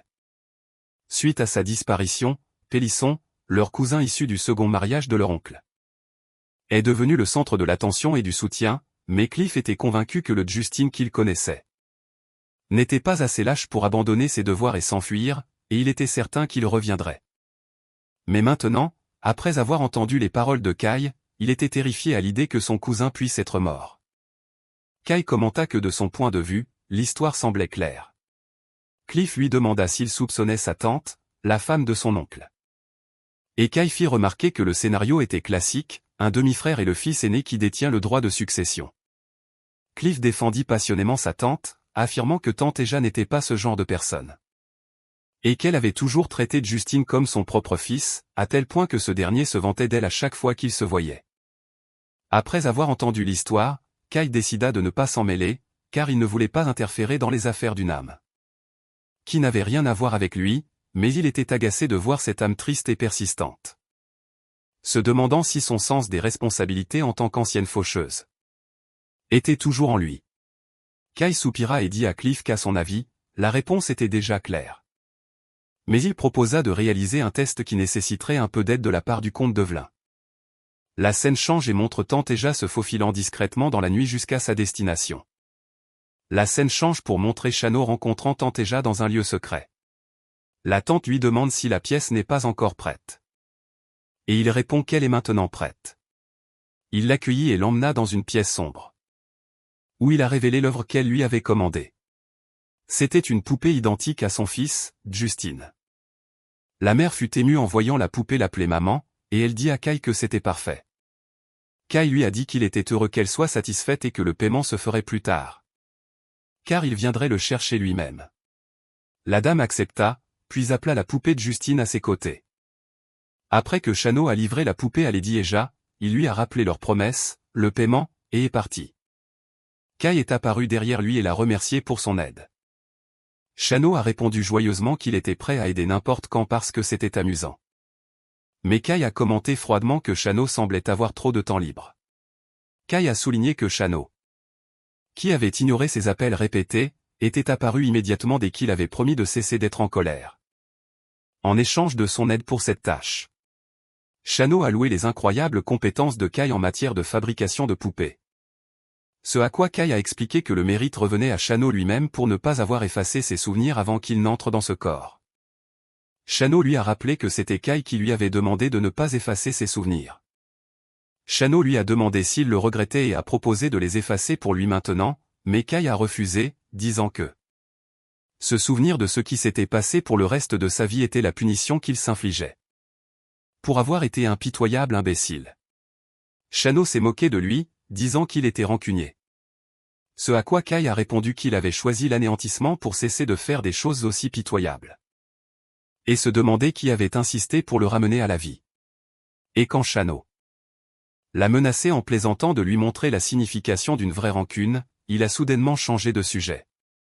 Et a commenté à quel point le temps était magnifique, même s'il pleuvait. Ce qui fit penser à Kai qu'il aurait dû couper complètement les ponts avec lui. Pendant ce temps, au manoir de Villain, les serviteurs et Lady Eja ont offert un accueil extrêmement chaleureux et émouvant à Justine, la poupée, à son retour. Alors que sa tante le serrait fort dans ses bras et lui demandait où il avait été pendant tout ce temps. La tante a exprimé sa gratitude pour son retour, et les serviteurs ont loué Lady Eja d'être une si bonne mère, qui aime énormément Justine, même s'il n'est pas son fils biologique. Dans une autre pièce, la tante Eja avait des pensées malveillantes à propos du testament du comte, se jurant de ne pas abandonner. De retour au palais impérial, la princesse Renée demandait à son frère. Le prince Édith, Sician était également venu aujourd'hui. Le prince lui demanda en plaisantant s'il lui manquait. Et elle s'est mise en colère et a nié avec véhémence. Le prince a remarqué que sa sœur, qui se comporte toujours de manière formelle devant les autres, retrouvait son naturel de jeune fille en présence de Sian. René a alors accusé son frère d'être celui qui attendait Sian, car il n'avait pas l'habitude de se rendre quotidiennement à la bibliothèque. Le prince a nié, mais a admis être curieux de savoir pourquoi quelqu'un qui venait tous les jours avait soudainement cessé de venir. René lui a alors demandé s'il avait entendu la nouvelle. Elle lui a révélé que Xian avait perdu la mémoire. Le prince fut choqué par cette nouvelle. Alors René a expliqué qu'elle avait mené sa petite enquête après que Xian se soit montré arrogant avec elle. Et avait découvert qu'il avait récemment eu un accident et perdu la mémoire. Et que la nouvelle avait été confirmée par les serviteurs du manoir Shuraton. Le prince était perplexe. Se demandant comment une personne amnésique pouvait être aussi calme et posée, il a demandé à sa sœur des détails sur l'accident. Et elle a répondu avec un sourire, en lui demandant s'il était curieux. La princesse Renée a continué de taquiner son frère. Le prince Édith, en lui disant que s'il était curieux au sujet de l'accident de Xian, il n'avait qu'à enquêter lui-même et qu'elle ne le lui dirait pas si facilement. En guise de punition pour l'avoir taquiné, avant de le laisser en colère et frustré. Pendant ce temps, au manoir Shuraton, Cliff s'est précipité vers Kai. Et lui a dit avec enthousiasme que Justine était bien de retour, comme il l'avait dit. Cliff était incrédule. Se demandant comment cela avait pu arriver, mais Kai, qui lisait un livre, lui a calmement rappelé qu'il lui avait demandé de ne poser aucune question. Cliff restait confus, se demandant si la personne qui était revenue était vraiment Justine. Cliff n'a pas pu se contenir et a attrapé Kai, exigeant des réponses, mais Lucien est intervenu et a demandé à son ami d'arrêter. Parce qu'il dérangeait Xian. Kai a répété son avertissement. Qu'il n'autoriserait aucune question sur cette affaire. Ensuite, Cliff a expliqué le plan que Kai avait imaginé. Kai avait suggéré de demander au comte Develin de rédiger un testament stipulant que tous les biens de la famille iraient à Justine.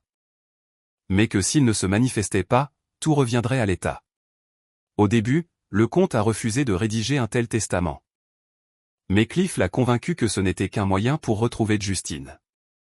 La prédiction de Kai était que si la tante était la coupable, Justine reviendrait, mais sous les traits de quelqu'un d'autre.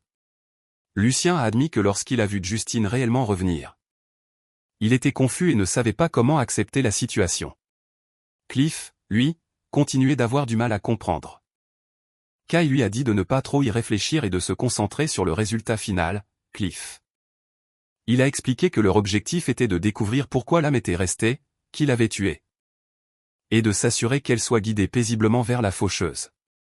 Cliff a réfléchi à cet objectif. Et s'est convaincu que ce qui importait maintenant n'était pas l'identité du sosie de Justine, mais de trouver le véritable meurtrier de Justine. Avant que Cliff ne parte.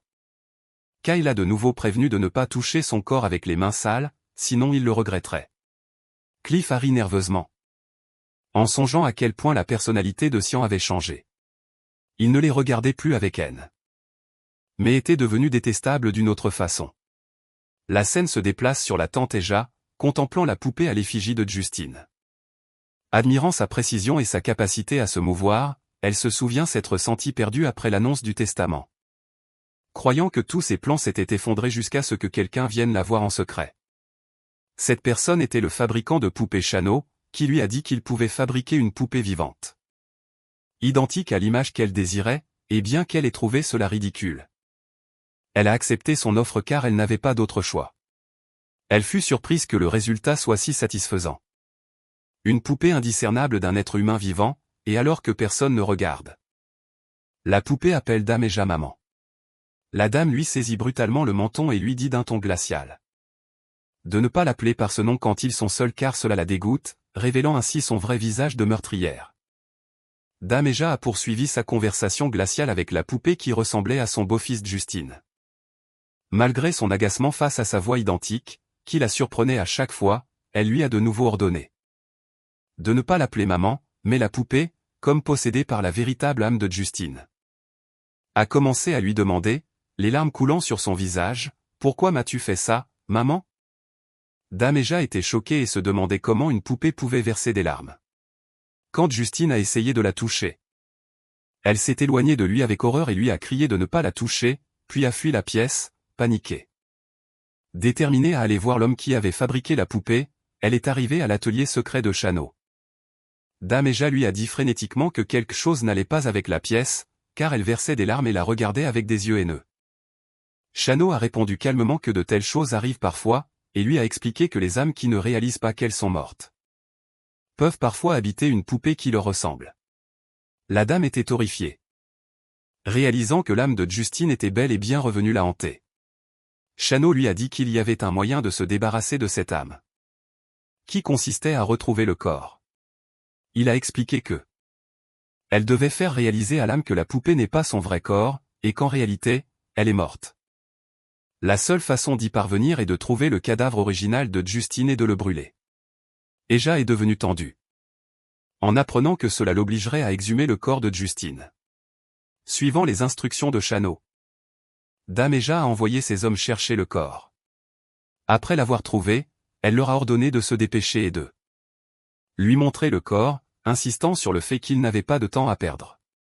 Ces hommes furent surpris car le cadavre ne s'était pas du tout décomposé, et semblait comme si Justine était encore en vie. Plus étrange encore, ils ont remarqué que les pierres attachées au corps étaient différentes, alors qu'ils avaient attaché plusieurs petites pierres. Ils en ont trouvé maintenant une seule, grosse. Mais Dame Eja, qui n'avait pas de temps pour ces détails étranges, leur a ordonné de se dépêcher et de brûler le corps alors qu'ils s'apprêtaient à commettre leur crime. Kai est soudainement apparu. Il s'est adressé à eux, disant qu'après avoir commis le grand péché, le meurtre, il tentait à présent de commettre le péché de dissimuler un corps. Kai leur demanda si connaître son identité changerait quoi que ce soit. Dame Eja ordonna à ses hommes de s'occuper de lui, mais avant qu'ils ne puissent lui faire du mal. Lucien intervint avec son épée et le sauva, les avertissant que le moindre pas de plus vers son frère signifierait leur mort. C'est alors que Cliff apparut, ajoutant avec sarcasme qu'ils allaient tous mourir de toute façon. Dame Eja fut choquée de voir son neveu, Cliff, et lui demanda comment il était arrivé là. Cliff lui dit qu'il ne pouvait plus l'appeler ma tante, exprimant son dégoût qu'elle ait pu tuer Justine, qui lui était loyal et aimant. Cliff exigea de savoir pourquoi elle avait commis ce crime odieux. Dame Eja s'effondra et hurla, avouant qu'elle l'avait fait parce qu'elle le détestait tellement. Elle expliqua qu'elle détestait la façon dont son mari, le comte de Velin, ne comblait que Justine de chaleur et d'amour tout en ignorant son fils, Pélisson. Ce ressentiment lui donnait envie de mourir. Et elle détestait Justine de monopoliser l'amour de son père, au point de vouloir le tuer. Elle prétendit qu'elle ne pouvait supporter de voir son fils grandir privé de l'amour de son père. Et que si elle ne pouvait pas lui donner cet amour, elle voulait au moins lui donner la richesse et le statut du comte. Elle insista sur le fait qu'elle avait tout fait pour son fils.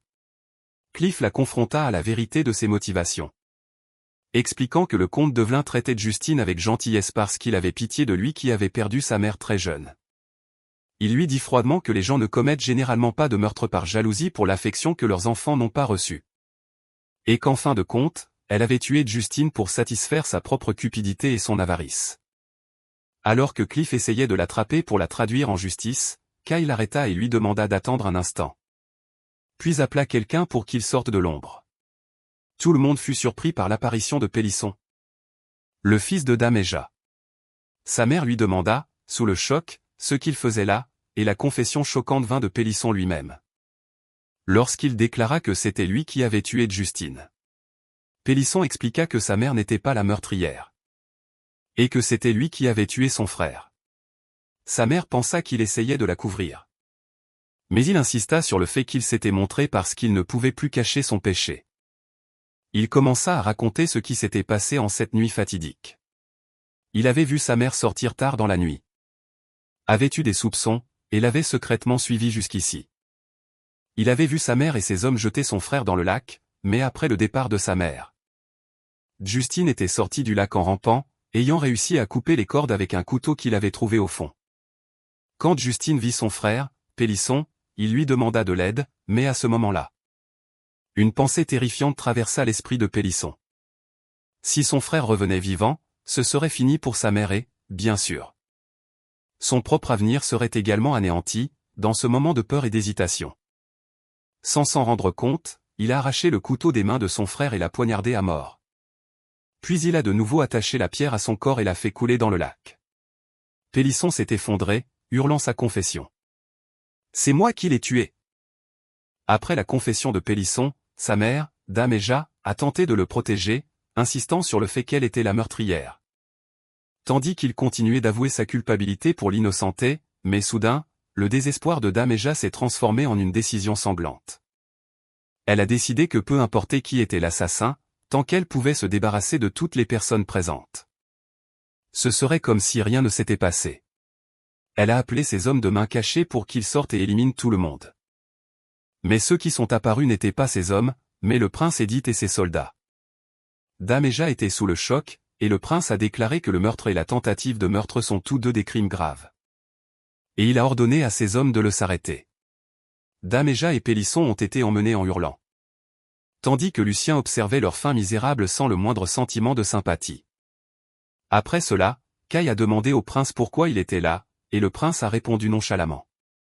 Qu'il ne faisait que passer et qu'il avait vu ce qui se passait. Pendant ce temps, Cliff était toujours perplexe en regardant Justine, la poupée. Et il a demandé à Caï si l'âme de Justine n'était vraiment pas à l'intérieur de la poupée, ce que Caï a confirmé. Caï a révélé la vérité. Tout ce que Chano avait dit à la comtesse était un mensonge depuis le début.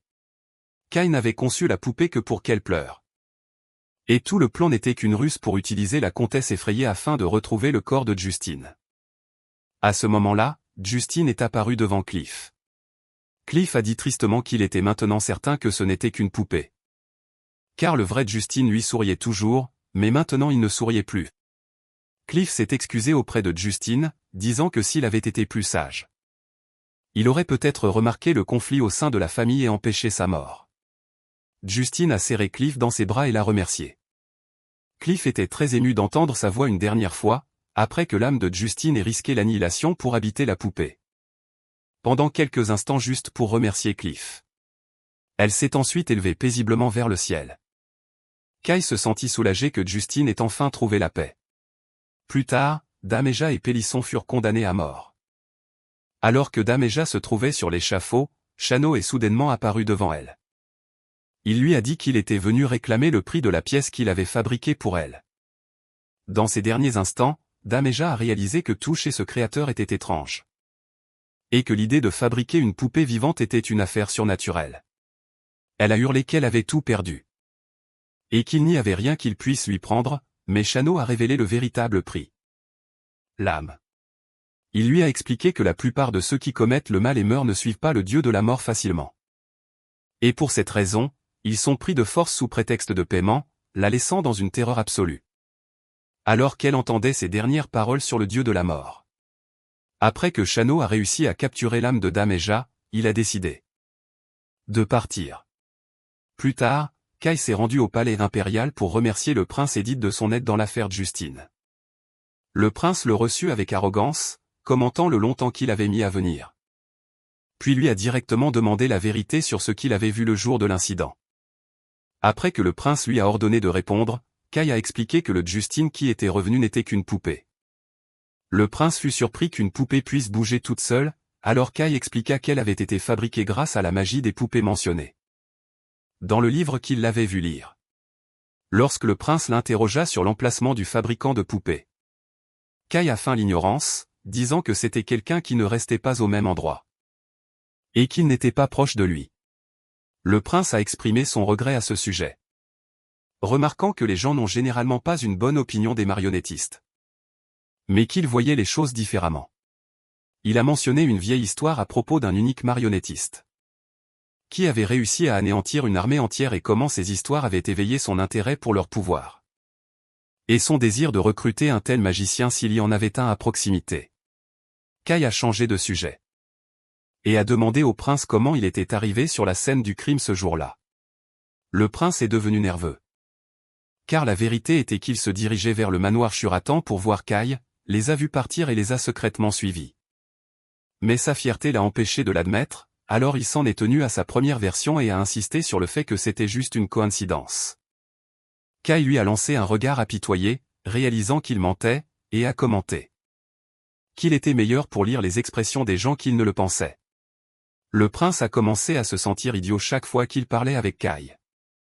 Le prince était perplexe, ne comprenant pas pourquoi Caï avait choisi de faire ça. Malgré sa nature et sa personnalité, le prince est ensuite revenu sur la perte de mémoire de Caï. Il a demandé s'il ne se souvenait de rien de l'incident qu'il avait provoqué, et lorsque Caï a confirmé, le prince a demandé s'il n'était pas curieux de savoir ce qui s'était passé. Avant qu'il ne puisse le lui dire, Caï l'a interrompu. disant qu'il ne voulait pas l'entendre de sa bouche, mais à ce moment-là, la princesse Renée est apparue. Et a proposé de lui raconter elle-même la vérité sur l'incident. Kai a réalisé qu'il n'y avait aucune échappatoire. Alors la princesse lui a révélé la vérité choquante, on dit qu'il a sauté d'un bâtiment de son plein gré.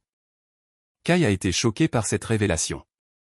Plus tard, la princesse se plaignait à son frère de la réaction indifférente de Xian à la nouvelle de sa tentative de suicide et des efforts qu'elle avait déployés pour enquêter dans l'espoir de briser son sang-froid.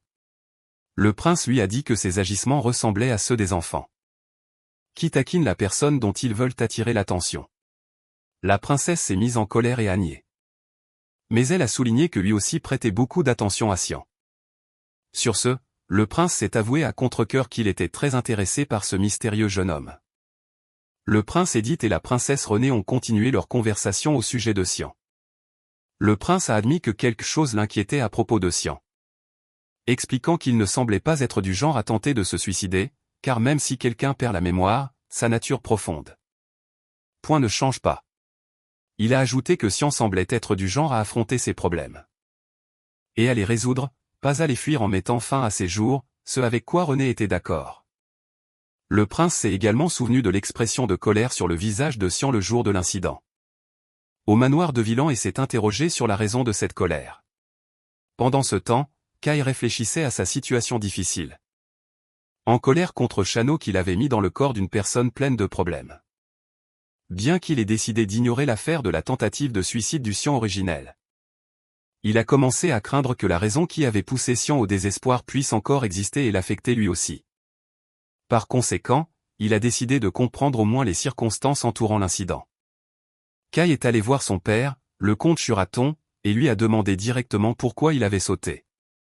Le comte fut surpris que son fils soit au courant, mais Kai répondit froidement que l'important était de connaître la raison. Et non la manière dont il l'avait découvert. Kai a dit qu'il supposait en gros être une personne pleine de ressentiment envers le monde. Kai lui a posé une autre question, où s'était-il réveillé après l'incident? Était-ce dans cette maison?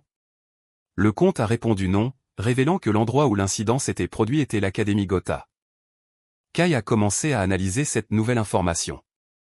Il pensait au départ que le sentiment d'infériorité de Xian et son ressentiment envers son frère, Lucien, était la raison de sa tentative de suicide. Mais le fait que l'incident se soit produit à l'Académie et non à la maison suggérait une autre raison. Alors qu'il se promenait dans le jardin en réfléchissant, il a entendu un bruit de taille et a trouvé le vieux jardinier qu'il avait déjà rencontré. Kai a remarqué que le jardinier avait l'air fatigué, et peu après, l'homme a chancelé et a failli tomber d'épuisement. Kai s'est précipité pour l'aider, et le jardinier a été surpris de voir le jeune maître Xian. Kai lui a conseillé de se reposer à l'ombre car le travail sous le soleil brûlant l'avait affecté. Quand Kai a disparu un instant, le jardinier s'est demandé où il était parti. Puis Kai est revenu avec un récipient d'eau. Kai a expliqué l'importance de boire de l'eau en été. Et le jardinier l'a remercié, lui qui n'aurait jamais imaginé qu'un jour viendrait. Où il boirait de l'eau apportée par le jeune maître en personne. Quand Kai a suggéré que le jardinier prenne le reste de sa journée, l'homme a hésité, disant que madame était sur le point de rentrer.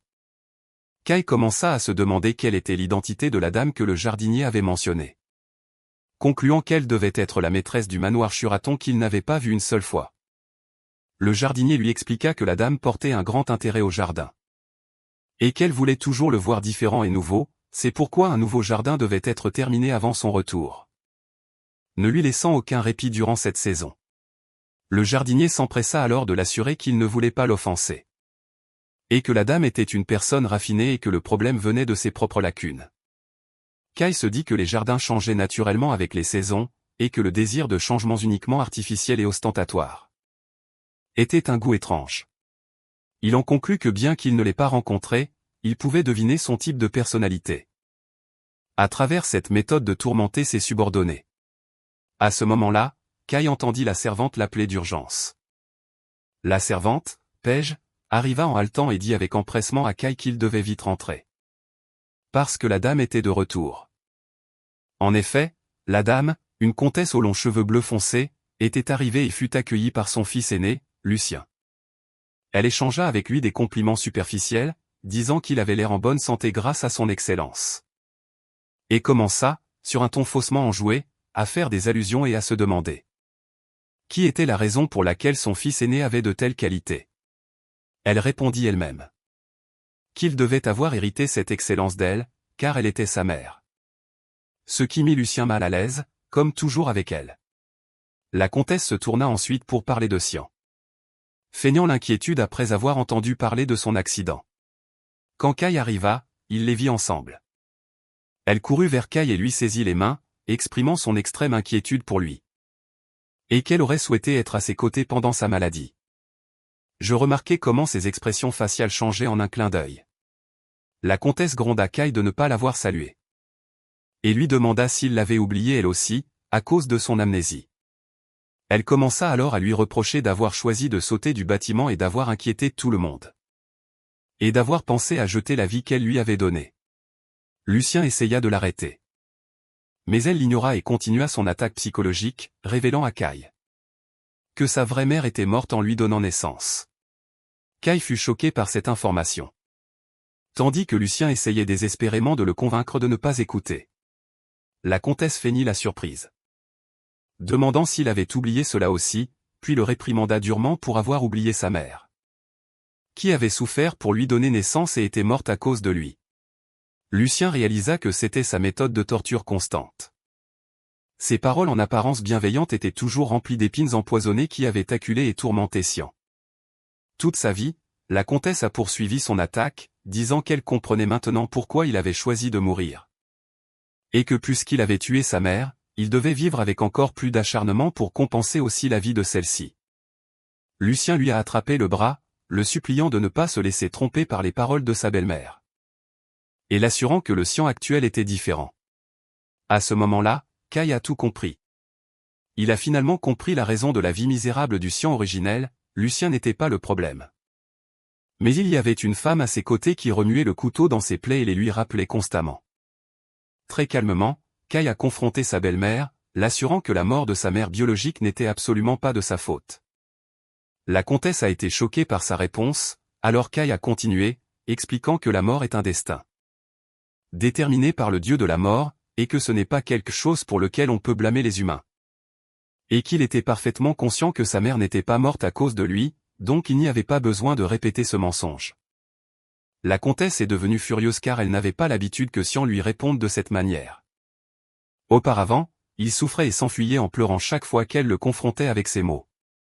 Elle a changé de tactique, feignant le bonheur et disant que sa défunte mère serait heureuse qu'il pense de cette façon et ne regretterait pas d'être morte pour lui.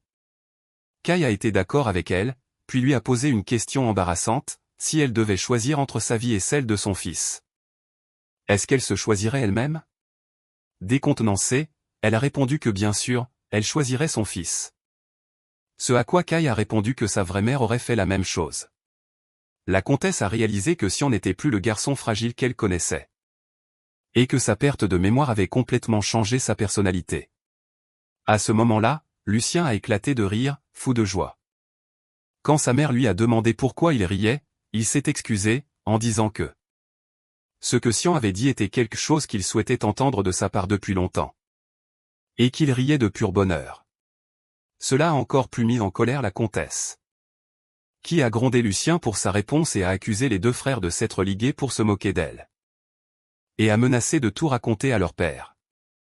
Face à cette situation, et après que sa réputation ait été ébranlée devant les domestiques qui assistaient à la scène, la comtesse a annoncé qu'elle était fatiguée et qu'elle se retirait dans sa chambre, mais elle s'est jurée de se venger de Sian. Après son départ, Kai a fait remarquer qu'il n'avait rien dit de drôle, mais Lucien l'a assuré qu'il était heureux. Et que c'était le plus beau jour de sa vie. Plus tard, lors d'une réunion avec son père, Kai a annoncé sa décision de retourner à l'académie. Son père a été choqué et a demandé pourquoi il voulait y retourner. Ce à quoi Kai a répondu qu'il devait au moins obtenir son diplôme. Lucien l'a supplié de rester, mais Kai a insisté, disant qu'il avait aussi des affaires à élucider là-bas. Le comte a accepté sa décision, considérant que c'était la première fois que son fils en prenait une par lui-même. Et qu'il avait désormais la force de décider de ses propres affaires. Quand il l'a interrogé sur la date de son départ, Kai a répondu qu'il partirait le lendemain, ce qui a choqué Lucien encore plus.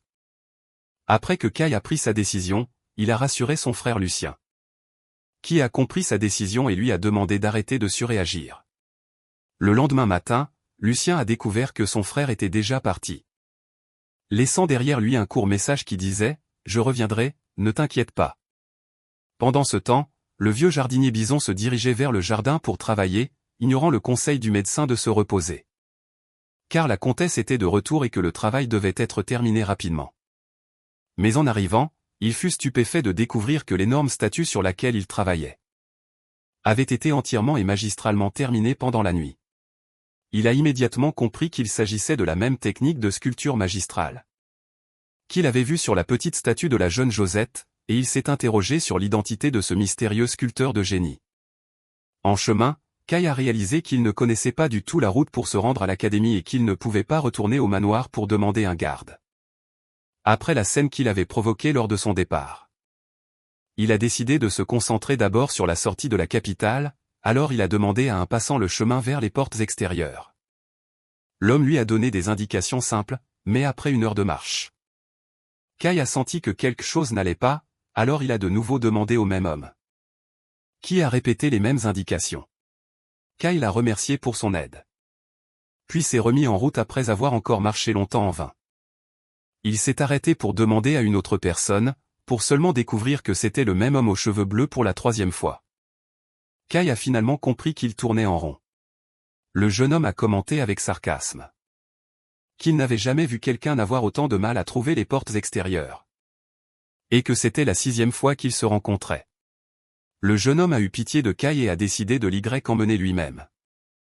Et c'est là que Kai a découvert que la porte avait été toute proche depuis le début. Quand le jeune homme a appris que la destination de Kai était l'académie, il a été surpris que quelqu'un avec un si mauvais sens de l'orientation puisse y arriver, et en effet, dès qu'il lui a dit au revoir, Kai a une fois de plus pris la mauvaise direction, poussant le jeune homme à l'arrêter. Le jeune homme a soupiré et a dit qu'il n'avait pas d'autre choix, et comme il allait dans la même direction, il l'accompagnerait jusqu'à l'académie. Cette gentillesse excessive a éveillé les soupçons de Kai. Et il lui a dit qu'il n'était pas du genre à accepter une générosité excessive. Sans raison. Le jeune homme aux cheveux bleus a de nouveau arrêté Kai alors qu'il prenait la mauvaise direction. A attrapé les rênes de son cheval et lui a dit qu'il l'accompagnerait, puisqu'ils allaient dans la même direction. Bien que Kai ait compris que le jeune homme essayait de le guider sans l'admettre, il a décidé de le suivre car il était complètement perdu. Ils chevauchaient ensemble sur leur monture dans un silence total. Le jeune homme se disait que Kai le traitait comme s'il n'existait pas, alors même qu'il était en train de le guider. Et qu'il avait un talent particulier pour énerver ceux qui l'aidaient. Il se demanda pourquoi il continuait à l'aider, même s'il était agaçant. Il en a conclu qu'il le faisait parce qu'il semblait si faible et sans défense. Qu'il craignait de le retrouver un jour, perdu à l'autre bout du continent, s'il le laissait seul. Se souvenant d'une rencontre qu'ils avaient eue dans leur enfance. Il trouvait néanmoins l'assurance et l'attitude directe de Kai intéressante. Lorsqu'ils arrivèrent à une auberge, l'aubergiste, Tina, les accueillit et leur demanda s'ils voulaient une seule chambre.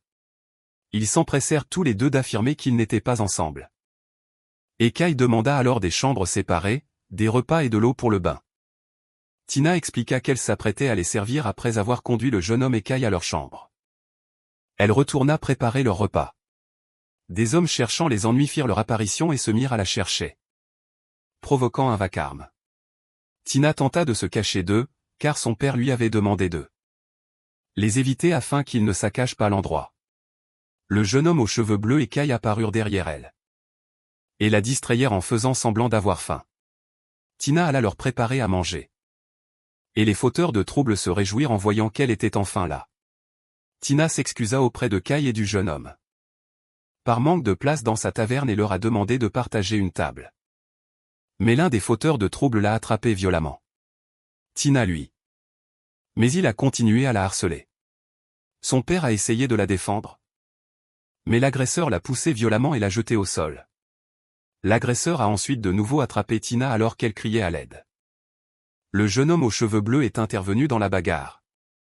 A attrapé le poignet de l'agresseur, et lui a calmement demandé de laisser la fille tranquille pour qu'il puisse manger.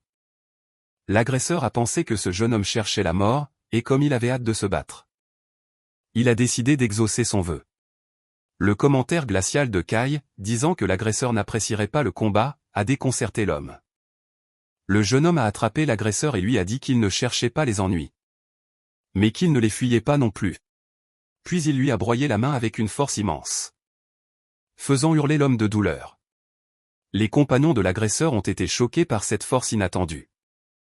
Alors que l'un d'eux tentait de l'attaquer par derrière, le jeune homme a habilement sorti une dague et a tranché la main de l'assaillant, lui conseillant d'être reconnaissant que ce ne soit pas sa main droite. À cet instant, l'assaillant reconnut l'identité du jeune homme aux cheveux bleus grâce à son style de combat, utilisant deux dagues et sa vitesse incroyable. Il hurla de terreur, demandant s'il était Jaran de la guilde des mercenaires noirs. Jaran est connu comme une figure légendaire qui s'est hissée au rang de mercenaire de classe S, n'utilisant que deux petites dagues et ce, malgré son apparence amicale. Il est célèbre pour sa cruauté et son absence de pitié. L'assaillant comprit qu'il s'en était pris à la mauvaise personne. Et dans une tentative désespérée, il décida d'attaquer directement. Mais il passa soudainement à côté de Jaran et Kai apparut derrière lui plaçant un couteau sous la gorge. Jaran n'avait pas encore réalisé que la seule intention de l'assaillant était de prendre un otage. Dans un moment de confusion, l'assaillant réussit à saisir Kai et à l'utiliser comme otage. Mais Kai, au lieu d'être effrayé, posa très calmement une étrange question au ravisseur. N'est-il pas d'usage, quand on prend un otage, de choisir une femme ou une personne âgée? Il se demanda ensuite pourquoi il l'avait choisi, lui, et s'il avait l'air plus faible que cette fille. Le ravisseur, stupéfait par cette question bizarre, lui ordonna de se taire. Kai expliqua qu'il n'appréciait pas du tout cette situation et que la chose qu'il déteste le plus au monde est d'être touché par quelqu'un. D'une légère pression sur le bras du ravisseur, Kai utilisa sa connaissance des points de pression du corps, causant à l'homme une douleur atroce, qui lui fit lâcher son arme et tomber au sol en se tordant de douleur. Jaran lui-même fut choqué qu'une simple pression puisse causer autant de douleur. Kai expliqua que le corps humain a des points faibles qui peuvent être mortels d'une simple pression, et conseilla au ravisseur effondré de choisir ses otages plus prudemment la prochaine fois. Tina était stupéfaite de voir comment une personne à l'allure si séduisante pouvait maîtriser un énorme mercenaire en un instant. Jaran se tourna alors vers le reste des assaillants et leur demanda s'ils en voulaient encore. Après que Kai et Jaran eurent facilement vaincu les assaillants, Kai demanda froidement aux hommes restants s'ils en voulaient encore, ou alors de déguerpir.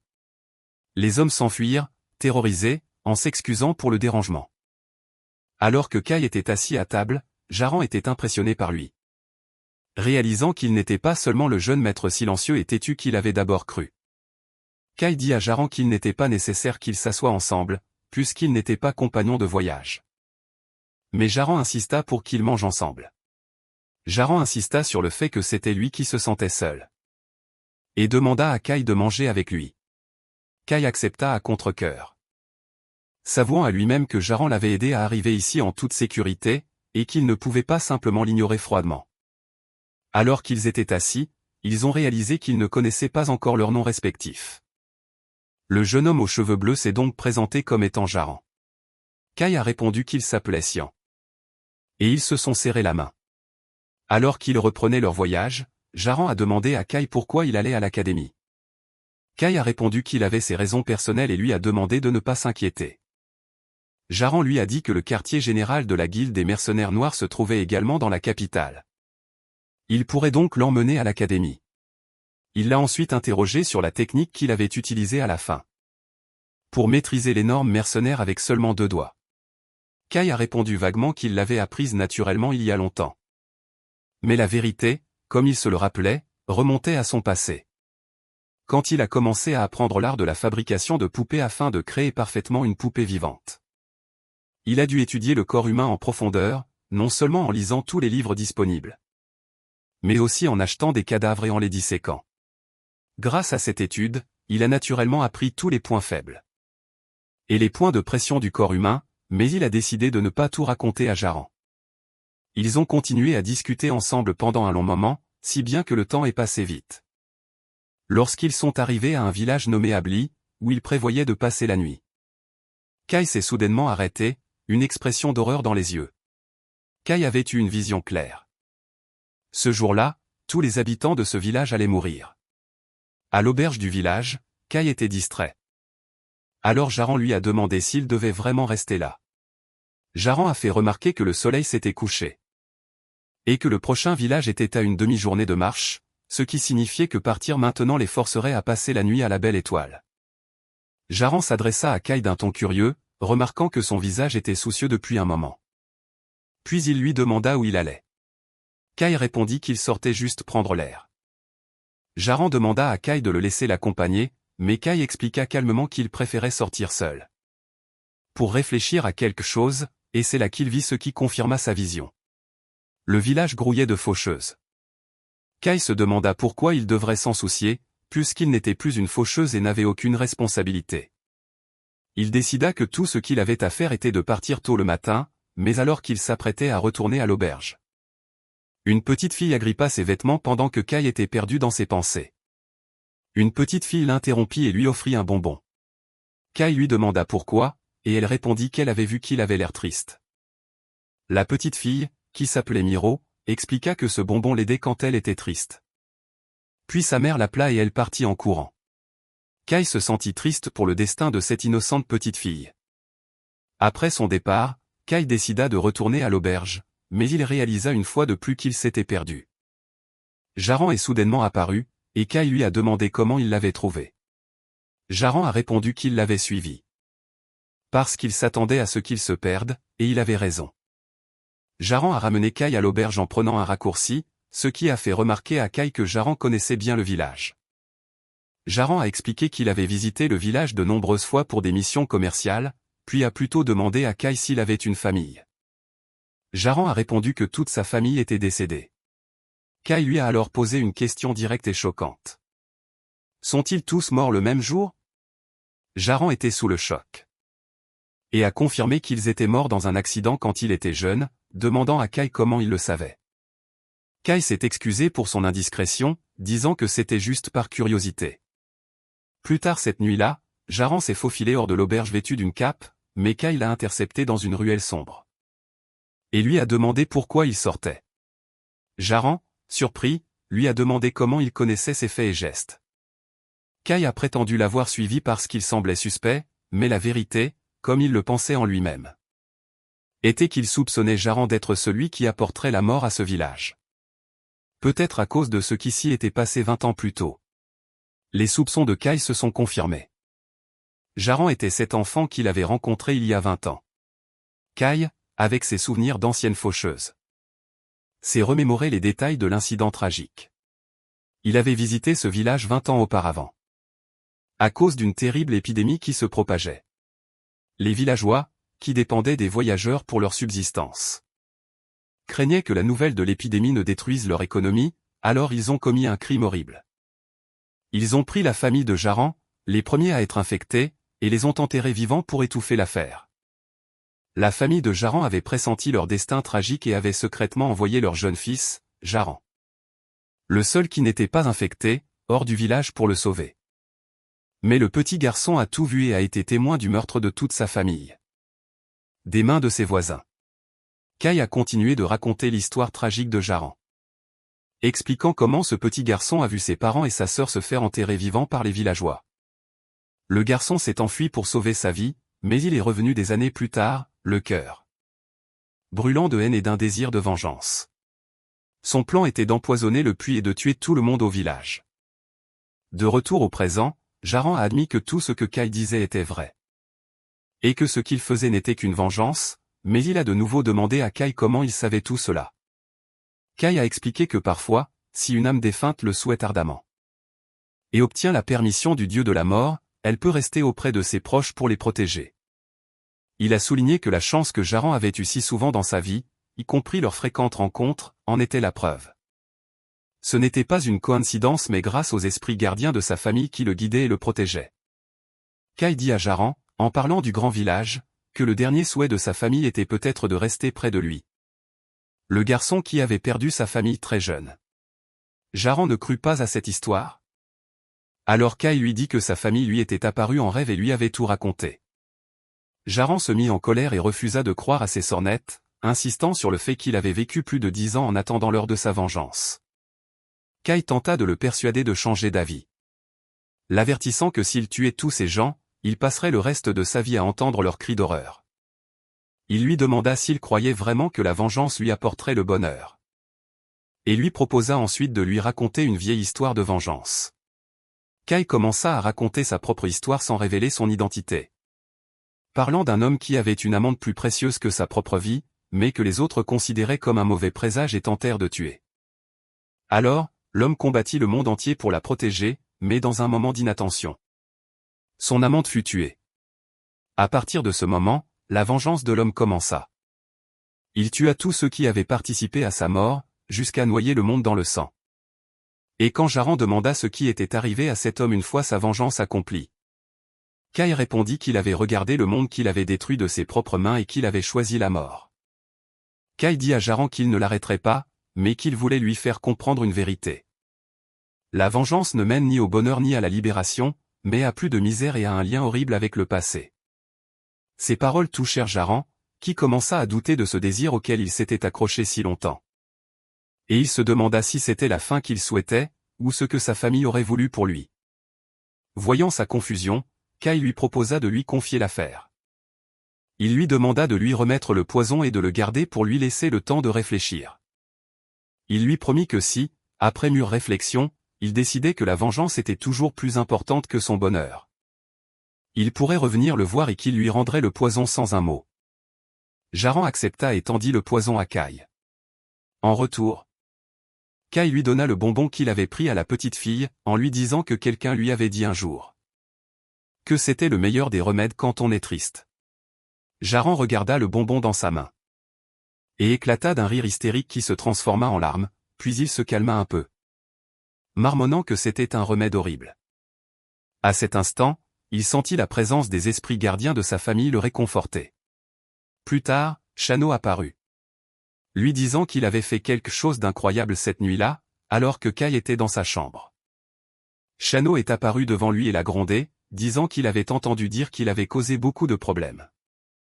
Kai a nié avoir fait quoi que ce soit, ce qui a rendu Shano furieux, qui se demandait comment il pouvait dire ça.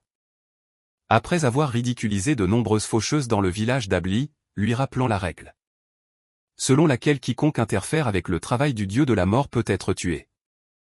Kai a calmement répondu qu'il n'avait jamais interféré avec le travail des faucheuses, et que tout ce qu'il avait fait était d'empêcher son compagnon Jaran de faire une bêtise.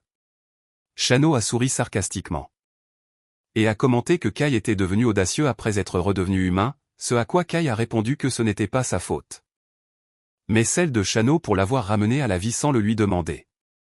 Shano a grommelé qu'il allait faire face à une sévère réprimande de ses supérieurs, car toute une liste d'humains qui étaient censés mourir était toujours en vie. Kai lui a froidement souhaité bonne chance, ce qui a encore plus agacé Shano, qui l'a traité de bâtard impertinent avant de disparaître.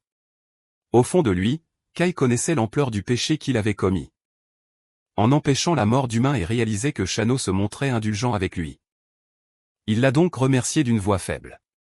Shano est revenu et a demandé à Kai d'un ton de reproche de mieux le traiter la prochaine fois. Quelques jours plus tard, Kai et Jaran sont enfin arrivés à l'Académie Gotha. Kai a été impressionné par la vue de l'Académie, comme si c'était la première fois que ses yeux se posaient dessus. Jaran a demandé à Kai pourquoi il était retourné à l'endroit où l'on disait qu'il avait sauté d'un bâtiment. Kai a répondu qu'il voulait savoir pourquoi il avait essayé de se suicider, car il ne se souvenait de rien, peu importe ses efforts. Il a ajouté en plaisantant qu'il n'y avait pas besoin de s'inquiéter, même s'il ressentait à nouveau l'envie de mourir. Il resterait en vie. Jaran a été rassuré en remarquant que Kai était d'assez bonne humeur pour plaisanter. Au moment de se dire au revoir, Jaran a proposé d'aider Kai à tout moment, lui demandant de passer au quartier général de la guilde des mercenaires noirs s'il avait besoin de quoi que ce soit. Kai l'a remercié de l'avoir amené à l'académie. Mais Jaran a répondu que c'était à lui de le remercier, car il l'avait empêché de laisser sa haine prendre le contrôle de lui. Après l'arrivée de Kai à l'Académie Gotha, la scène se déplace dans le bureau du comte Shuraton, où il examinait un rapport d'enquête sur le vicomte Chicane. Le comte a expliqué à son fils, Lucien, qu'il y avait beaucoup de choses qui ne semblaient pas logiques à propos du vicomte. Il était apparu dans l'Empire il y a 10 ans en tant que marchand qui avait acheté son titre avec de l'argent, mais Mais la source de cette immense richesse qui lui a permis de se forger une base de pouvoir si rapidement reste un mystère, surtout qu'il n'était qu'un colporteur sans nom. Le comte a dit à son fils qu'il n'avait rien pu découvrir. Et pire encore, toutes les personnes qu'il a envoyées enquêter sur le vicomte ont disparu. Cela a renforcé ses soupçons qu'il cachait un dangereux secret. La conversation s'est ensuite tournée vers Sian, Lucien exprimant son inquiétude constante pour son frère. Le comte tenta de le rassurer en lui disant que Sian avait changé et qu'il serait capable de s'en sortir. Mais Lucien lui rappela qu'il connaissait la vérité sur l'Académie Goth mieux que quiconque. Bien que l'Académie Goth se vantait d'avoir les meilleures installations et les meilleurs professeurs, sa réalité était complètement différente. La plupart de ses étudiants étaient des nobles et des membres de familles royales, et le simple fait de les rassembler en un seul lieu suffisait à transformer l'Académie en un champ de bataille, un lieu où les complots et les trahisons prospéraient. Où le pouvoir décidait de tout et où les faibles étaient écrasés sans pitié. Lucien, en tant que diplômé de l'Académie, connaissait bien cette vérité et était inquiet parce que son frère, qui en était revenu à moitié mort la dernière fois, insistait pour y retourner, espérant qu'il tiendrait le coup cette fois-ci. Pendant ce temps, Kai marchait dans les couloirs de l'Académie, entendant les chuchotements des étudiants autour de lui. Ils exprimaient leur mécontentement face à son retour, disant qu'il aurait dû rester mort et le traitant de déchet. Kai réalisa qu'il s'attendait à cet accueil et qu'il était complètement isolé dans cet endroit. Quand il essaya de demander à quelques étudiants le chemin vers le bureau du directeur, ils l'ignorèrent et s'enfuirent.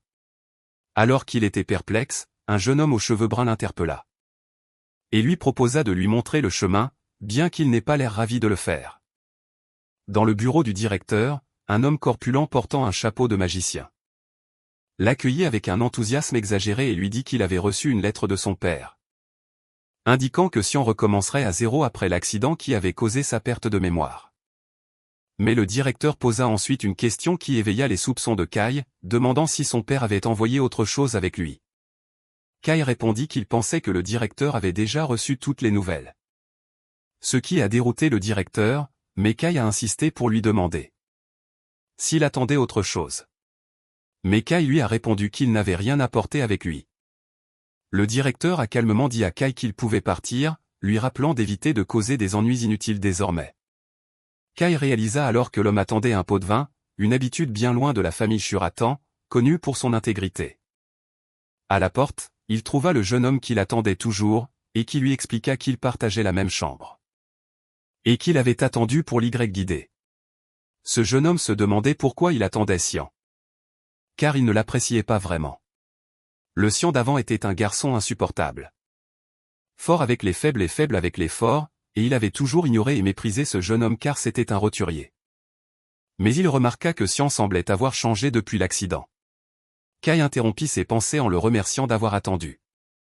Le jeune homme était complètement abasourdi, se demandant comment Sian pouvait bien remercier un roturier.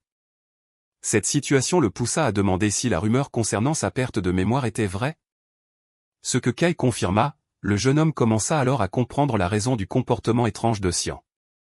Et le fait qu'il ne sache pas où se trouvait le bureau du directeur. Alors qu'il se dirigeait vers le dortoir, le jeune homme demanda à Kai s'il ne se souvenait pas non plus de la chambre. En effet, Kai fut surpris par sa taille. Le jeune homme expliqua que l'Académie était réputée pour ses excellentes installations et désigna le lit de Kai. Il lui demanda ensuite s'il se souvenait de son nom, et quand Kai répondit que non, le jeune homme se présenta comme étant Kento. Kai répondit en se présentant également, ce qui surprit de nouveau Kento.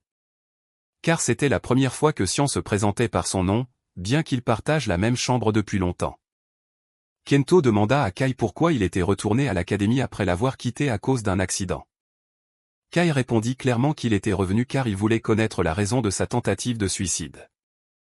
Et qu'il avait le sentiment que la raison se trouvait ici, à l'Académie. Kento lui conseilla que il aurait été préférable de le tenir éloigné de l'Académie dès le début. Kai ajouta que affronter et résoudre directement les problèmes non résolus est la meilleure solution. Kento fut impressionné par le courage de cette réponse. Kai lui demanda alors où se trouvaient les chiffons, ce qui déconcerta Kento, qui ne comprenait pas pourquoi il en aurait besoin. Kai répondit qu'il en avait besoin pour nettoyer. Le lendemain matin, Kento trouva Kai et lui demanda, stupéfait, ce qui s'était passé. Il expliqua qu'à son réveil, Il avait trouvé le côté de la chambre de Kai d'une propreté éclatante, à tel point qu'il pouvait voir son reflet sur le sol. Soulignant que bien que le sien d'origine fût obsédé par la propreté, il n'aurait jamais pensé à nettoyer lui-même. Kai répondit froidement que le ménage est une tâche normale. Et si une personne aime la propreté, elle devrait nettoyer elle-même. Kai ajouta que le nettoyage était l'un de ses passe-temps, ce qui déconcerta encore plus Kento, qui se demanda si c'était le genre de choses que les nobles disent. Plus tard, au réfectoire, Kento remarqua que Kai allait chercher sa nourriture lui-même sans hésitation. Kento se dit en lui-même que l'académie interdit aux étudiants d'amener leurs serviteurs, mais que les nobles trouvent généralement des étudiants roturiers pour accomplir ces tâches à leur place. Kento se souvint que les nobles peu influents, comme l'ancien Xian, devaient parfois aller chercher leur propre nourriture. Et il le faisait la tête basse de honte, mais le Xian d'aujourd'hui ne montrait aucun signe de cette honte. Il marchait avec assurance, tenant son plateau rempli de nourriture. Kento réalisa que Xian avait vraiment changé. Et n'était plus le vaurien qu'il connaissait. Alors que Kai cherchait une place pour s'asseoir, un étudiant tendit le pied pour lui faire un croche-pied. Kai comprit immédiatement que l'étudiant le mettait au défi de marcher sur son pied pour passer. Très calmement, Kai écrasa le pied de l'étudiant, qui hurla de douleur. Il lui demanda avec colère ce qu'il fabriquait. Ce à quoi Kai répondit innocemment si c'était ce qu'il voulait, et l'élève, furieux, lui ordonna d'arrêter ses bêtises. Quand Kai lui demanda s'il essayait de lui faire un croche-pied, l'élève, décontenancé, fit marche arrière. Craignant de déclencher des ennuis avec le fils d'un comte, Kai s'éloigna. Laissant l'élève se demander comment le stupide Xian, qui autrefois s'enfuyait ou le foudroyait du regard, avait tant changé. Kai rejoignit Kento, qui peinait à retenir son rire. Impressionné par la façon dont Kai avait géré la situation, il sentit qu'il s'amuserait bien à l'observer dans les jours à venir. Ailleurs, un élève annonçait au chef de son groupe, le seigneur Elni, le retour de Xian.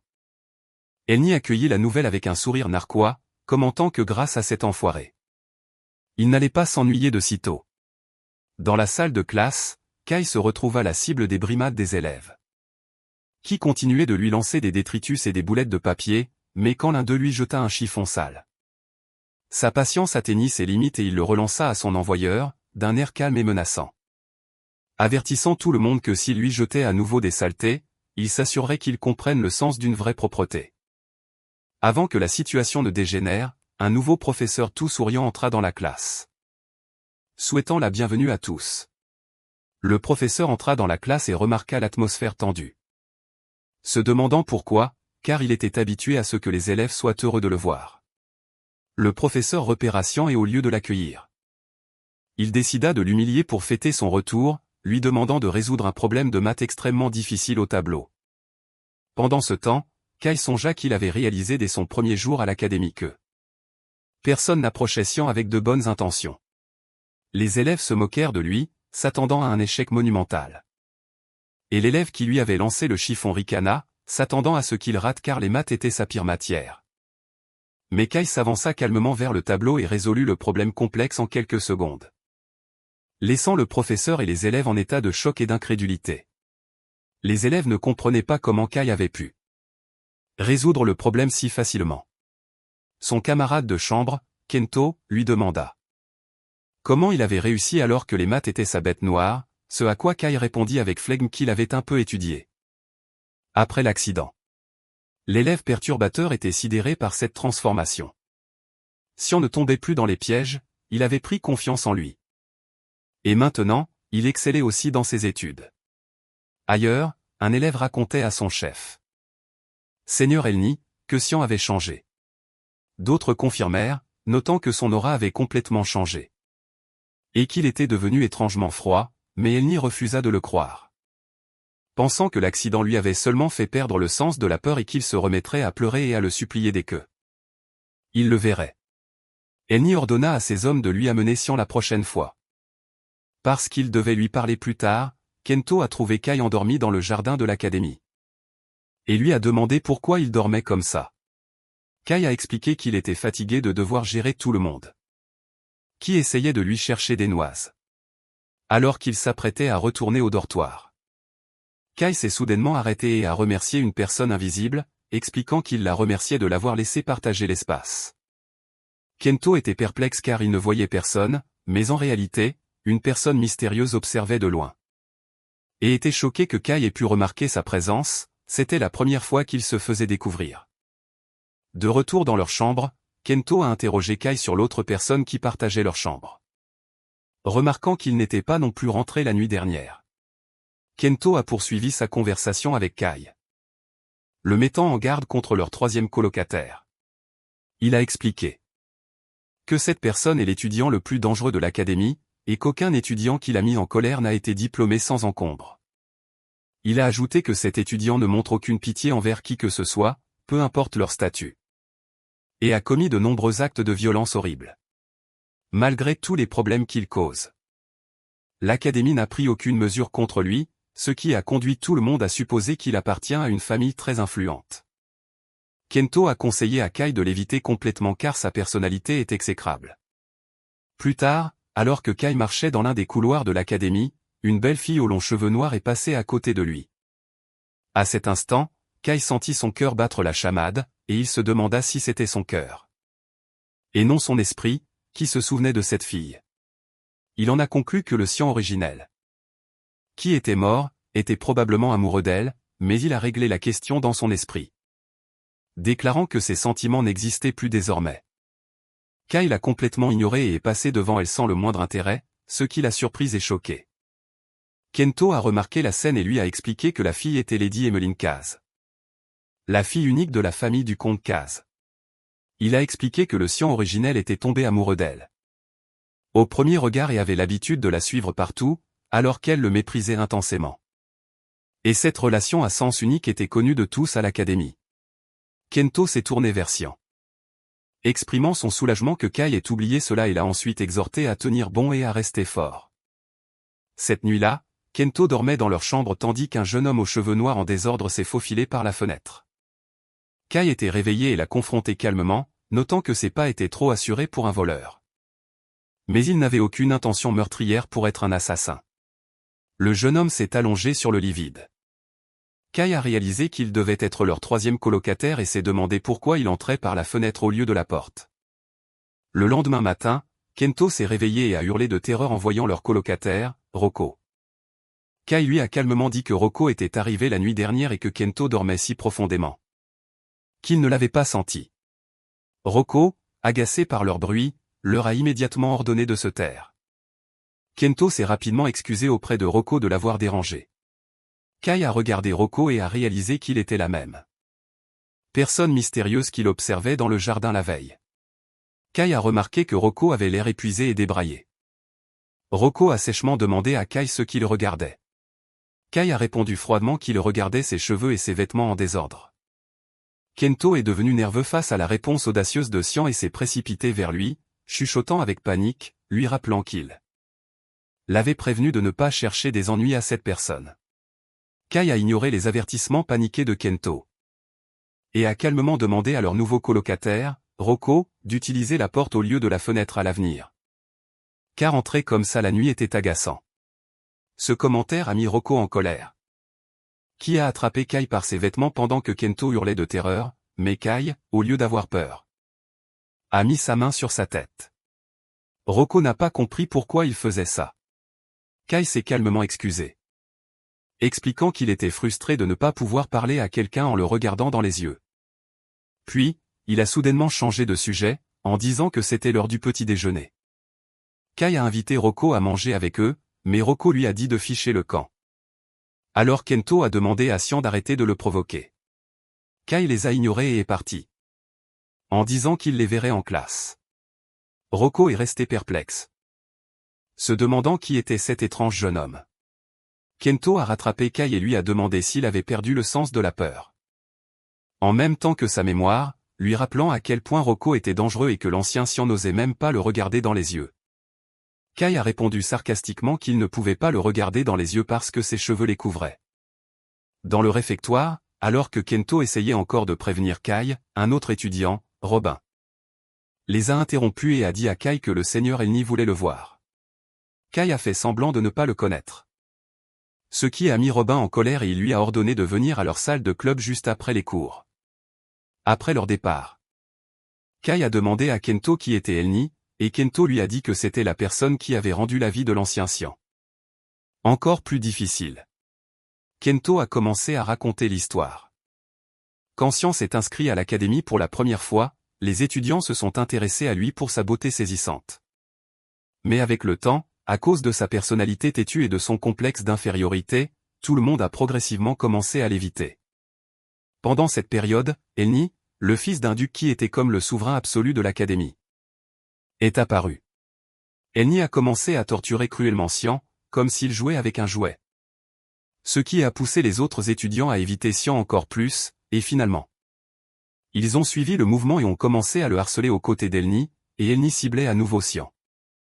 Alors que l'opinion des gens à son sujet commençait enfin à changer, Kento a alors tenté d'encourager Kai, lui conseillant de bien manger pour reprendre des forces afin d'affronter ces brutes. Kai, touché par cette attention sincère, esquissa un léger sourire. Un simple geste qui provoqua un émoi parmi les étudiantes, qui furent charmées par son sourire. Kento, déconcerté par l'intérêt des étudiantes pour Kai, lui chuchota de ne pas sourire de cette manière désinvolte. Pendant ce temps, dans la salle du club, le seigneur Elni attendait impatiemment, furieux que Sian ne soit pas encore arrivé.